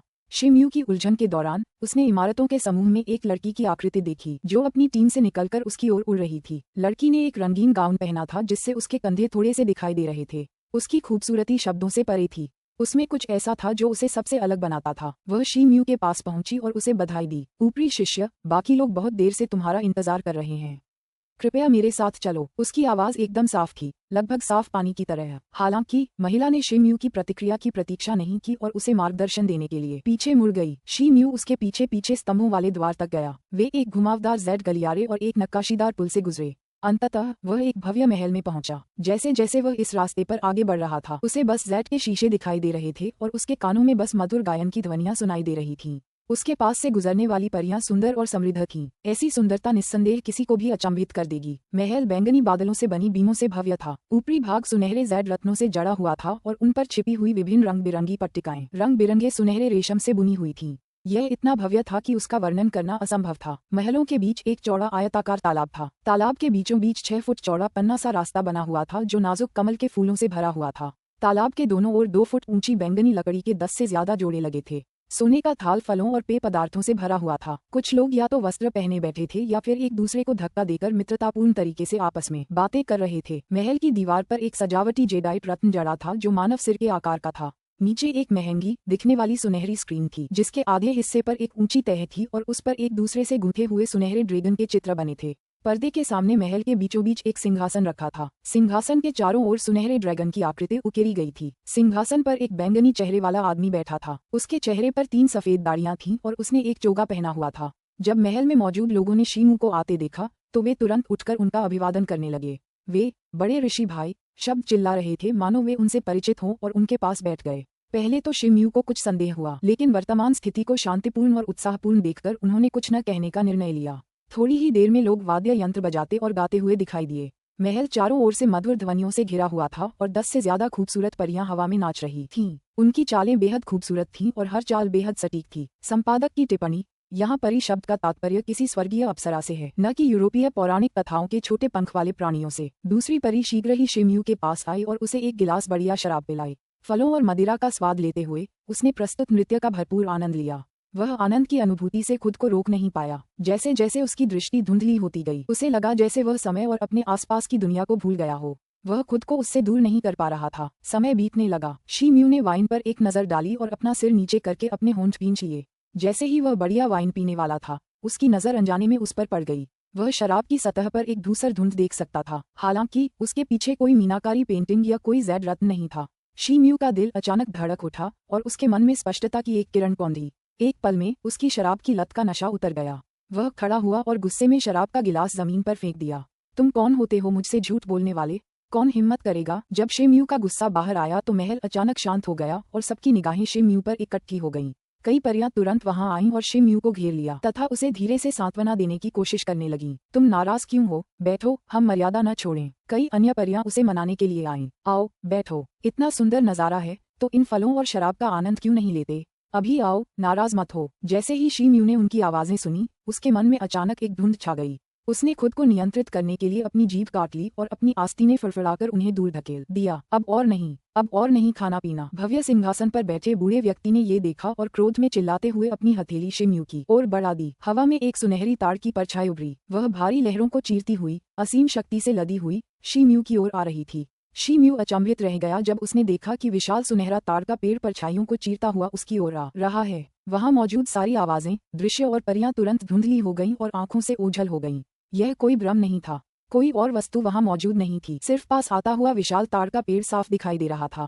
शेम्यू ने आह भरी और अपने हाथ ऊपर उठाए। उसके हाथों में काली और सफेद रोशनी उभरी और उसने उन्हें विशाल सुनहरी हथेली की ओर बढ़ाया। जब दोनों एक दूसरे के संपर्क में आए तो शेम्यू को एक अद्वितीय शक्ति का एहसास हुआ जो लहरों के ज्वार की तरह उस पर टूट पड़ी। इस विशाल शक्ति के सामने उसके मन में एक शक्तिहीनता का भाव भर गया। यह एहसास बस कुछ पल ही रहा, फिर अचानक उसका शरीर एक दुख भरी अनुभूति से भर गया। यहाँ तक कि सांस लेना भी मुश्किल हो गया। उसने महसूस किया कि उसका रक्त तेजी से बढ़ रहा है और वह बेहोश हो गया।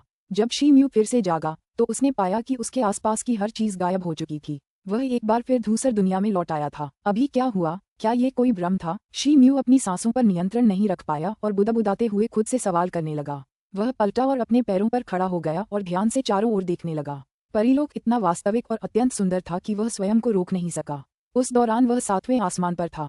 अगर उसने खुद को इस भ्रम से नहीं निकाला होता तो वह उसमें फंस जाता और कभी नहीं जाग पाता। ये बात याद करके वह अब भी चिंता से बच नहीं पाता। परिणामस्वरूप वह कुछ ही कदम आगे बढ़ा और आसपास का कोहरा एक बार फिर छट गया। हालांकि आसपास का माहौल बिल्कुल अलग था। अब वह खुद को पीली रेत से घिरी एक धुंधली रोशनी वाली जमीन पर पा रहा था। बीच में एक बड़ी दरार और छेद था जिससे लाल मैग्मा निकल रहा था। गड़गड़ाहट। आकाश और पृथ्वी में कंपन की ध्वनि गूंज उठी क्योंकि हिंसक मन टकराव की आवाजें कानों में बिजली की तरह गूंज रही थीं। शेम्यू ने चारों ओर देखा और चौंक गया। वह एक विशाल आलीशान ग्रह पर प्रकट हुआ था जो आकाश में असंख्य पर्वताकार वानरों और सुनहरे जहाजों से घिरा हुआ था।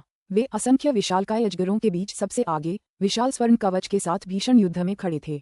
ये स्थिति बहुत अजीब नहीं थी क्योंकि उसने ये सपना पहले भी देखा था जब उसे पहली बार सेरुलिनसी स्टार से बाहर भेजा गया था। शेम्यू का चेहरा भय से भरा हुआ था और वह थोड़ा स्तब्ध था। एक बार फिर उसे समझ नहीं आ रहा था कि वह यहाँ कैसे पहुंचा। अध्याय 539 मारने के लिए तैयार। अनुवादक एंडलेस फैंटेसी अनुवाद संपादक एंडलेस फैंटेसी अनुवाद। दूर से एक जोरदार आवाज आई। सुनहरे कवच पहने 3 सिर वाले 6 भुजाओं वाले नीले रंग के वानर ने एक सुनहरे युद्धपोत को 2 टुकड़ों में तोड़ दिया। युद्धपोत सूर्य जैसी सुनहरी रोशनी के विस्फोट के साथ 2 टुकड़ों में फट गया। असंख्य सैनिक तुरंत ही गिर पड़े। नीले रंग के बंदर ने एक हाथ से जमीन साफ की। सतह चमकदार सफेद थी और सफेद रोशनी में कवच बारूद में बदल गया।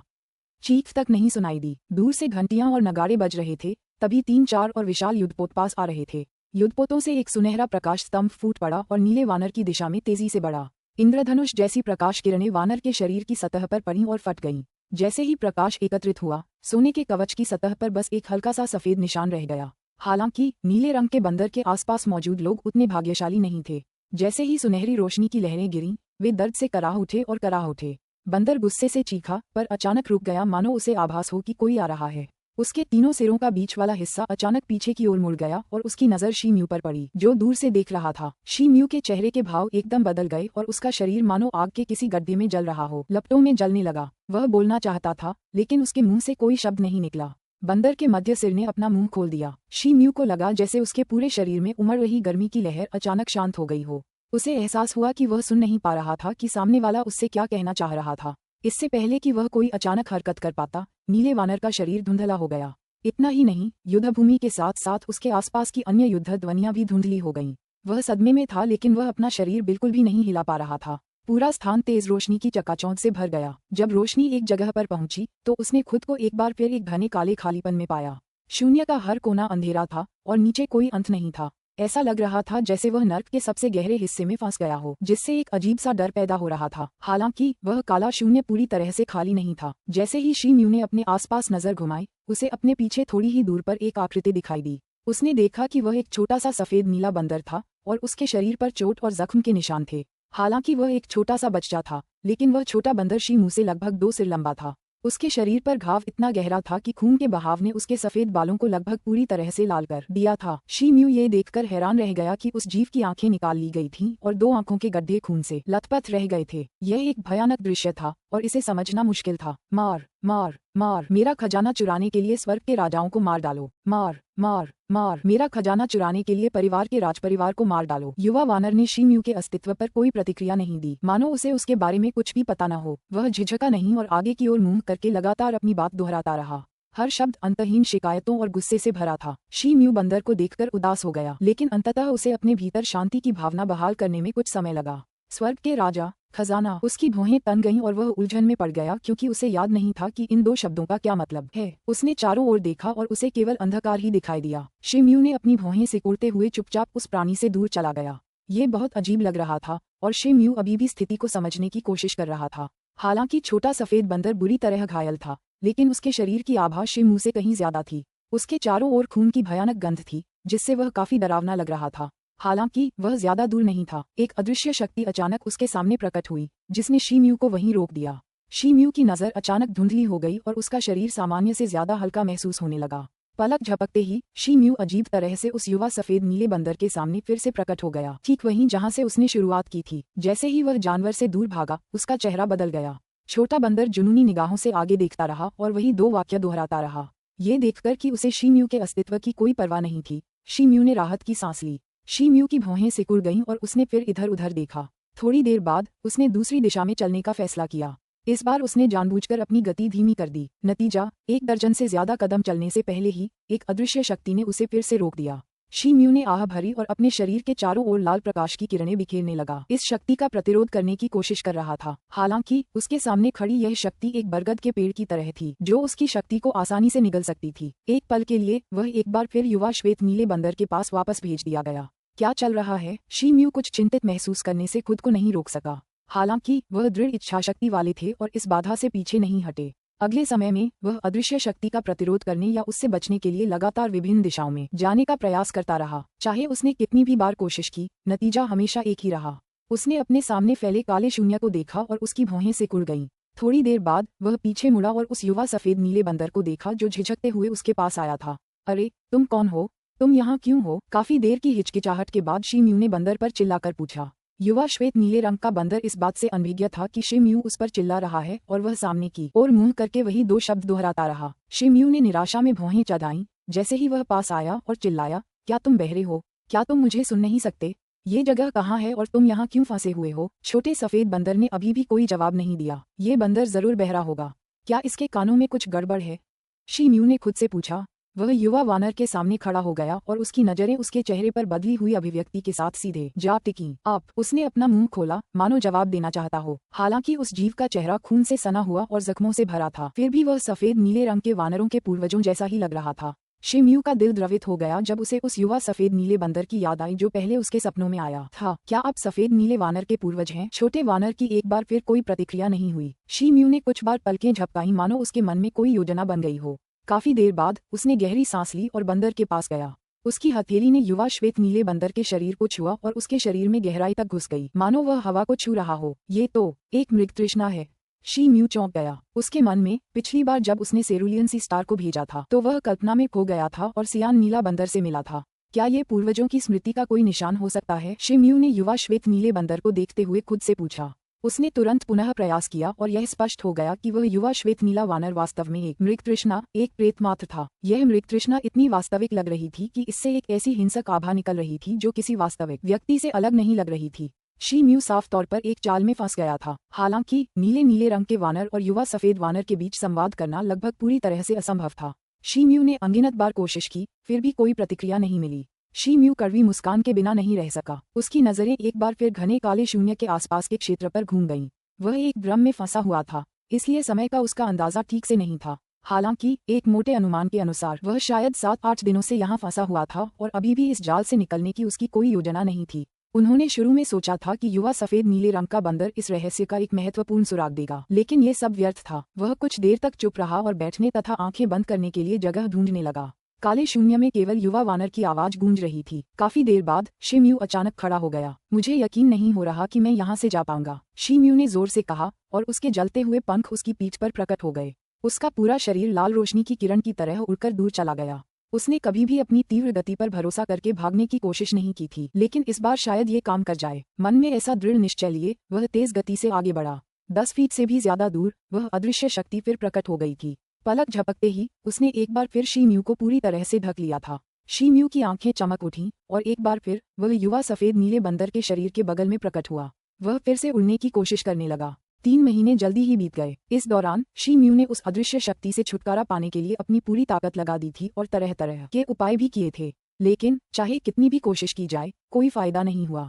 जब भी वह 15 फीट से अधिक दूर जाने की कोशिश करता, अदृश्य शक्ति प्रकट होकर उसे वापस युवा श्वेत नीले बंदर के पास भेज देती। शिम्यू ने तरह तरह के उपाय सोचे और परिवर्तन मंत्र का प्रयोग करने की भी पूरी कोशिश की। हालांकि अदृश्य शक्ति को दूर करने में ये सभी उपाय बेकार लग रहे थे।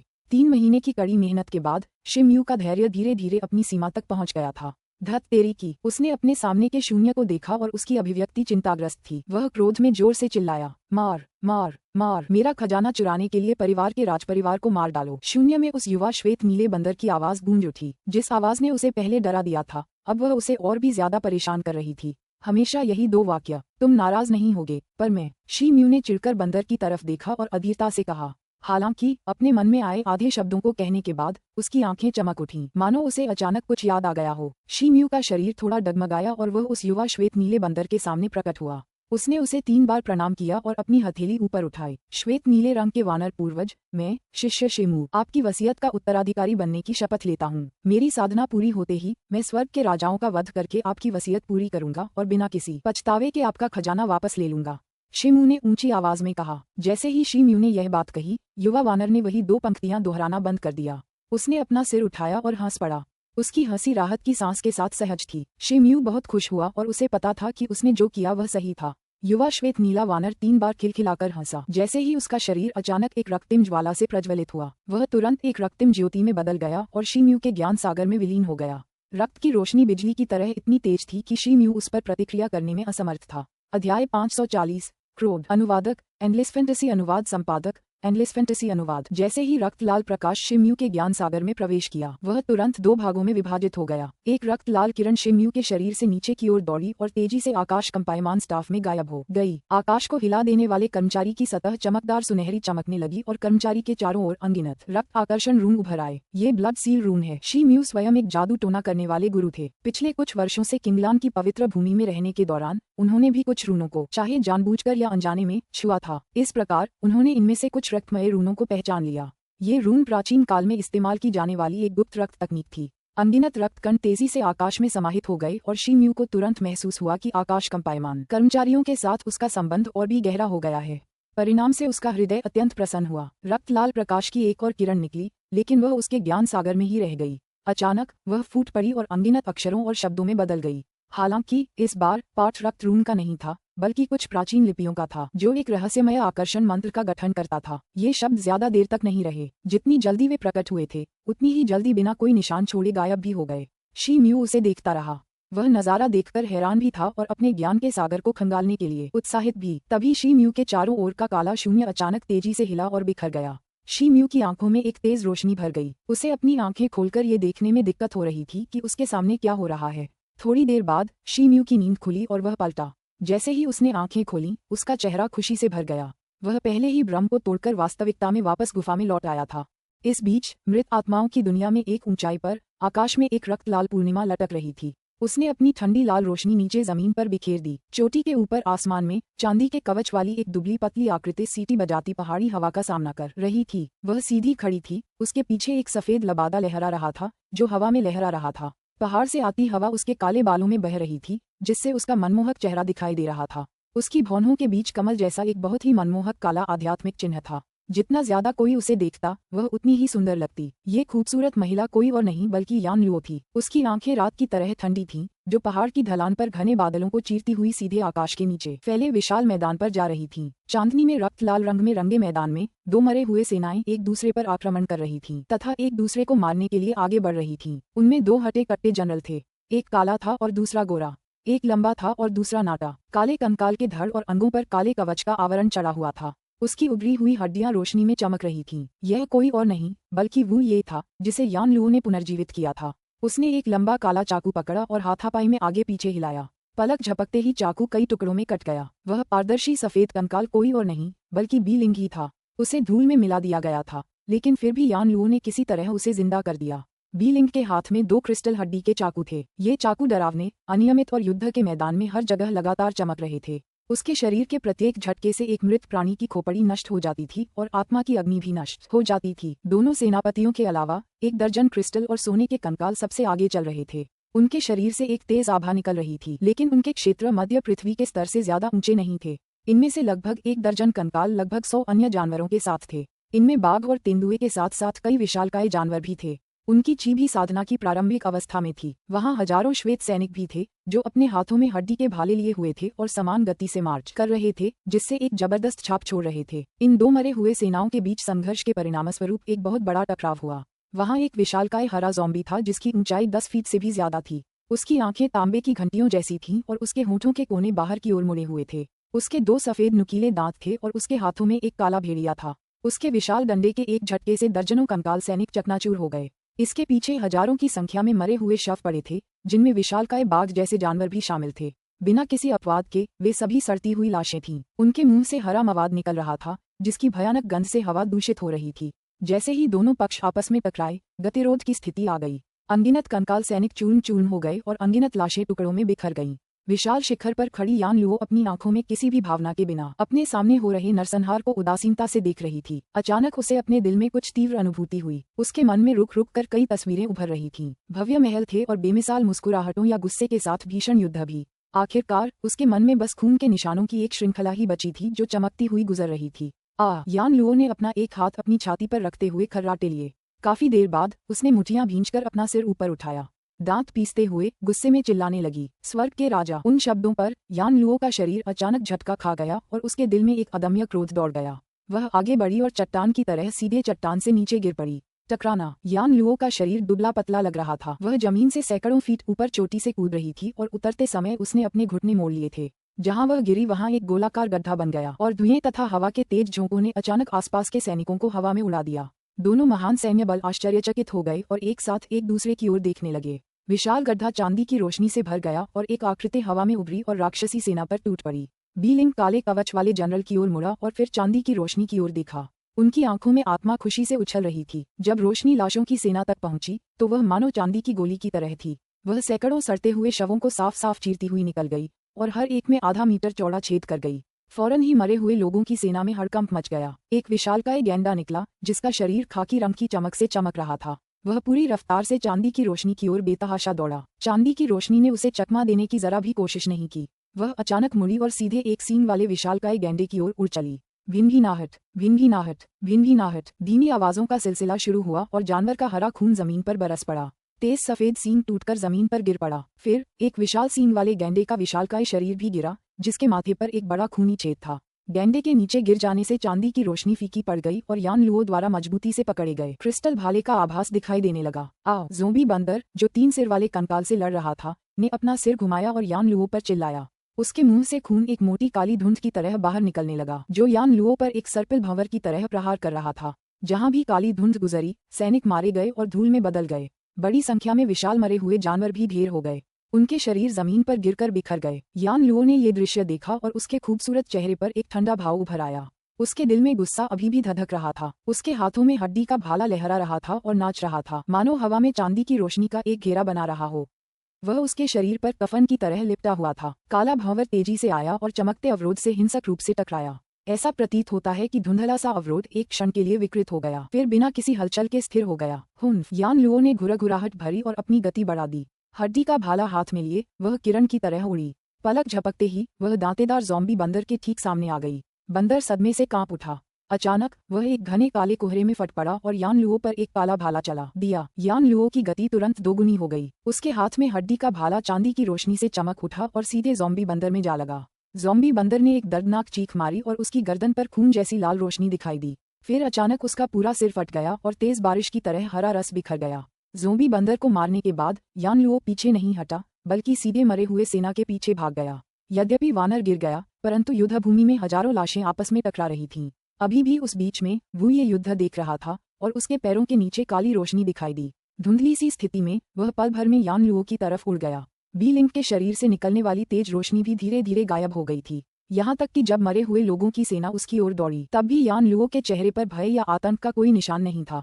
मरना, वह आकाश में उठी और क्रोध से दहाड़ उठी। उसके शरीर को ढंके कवच से एक चकाचौंध भरी रोशनी चमक उठी। ये रोशनी सैकड़ों मरे हुए सैनिकों पर पड़ी और चारों ओर फैल गई।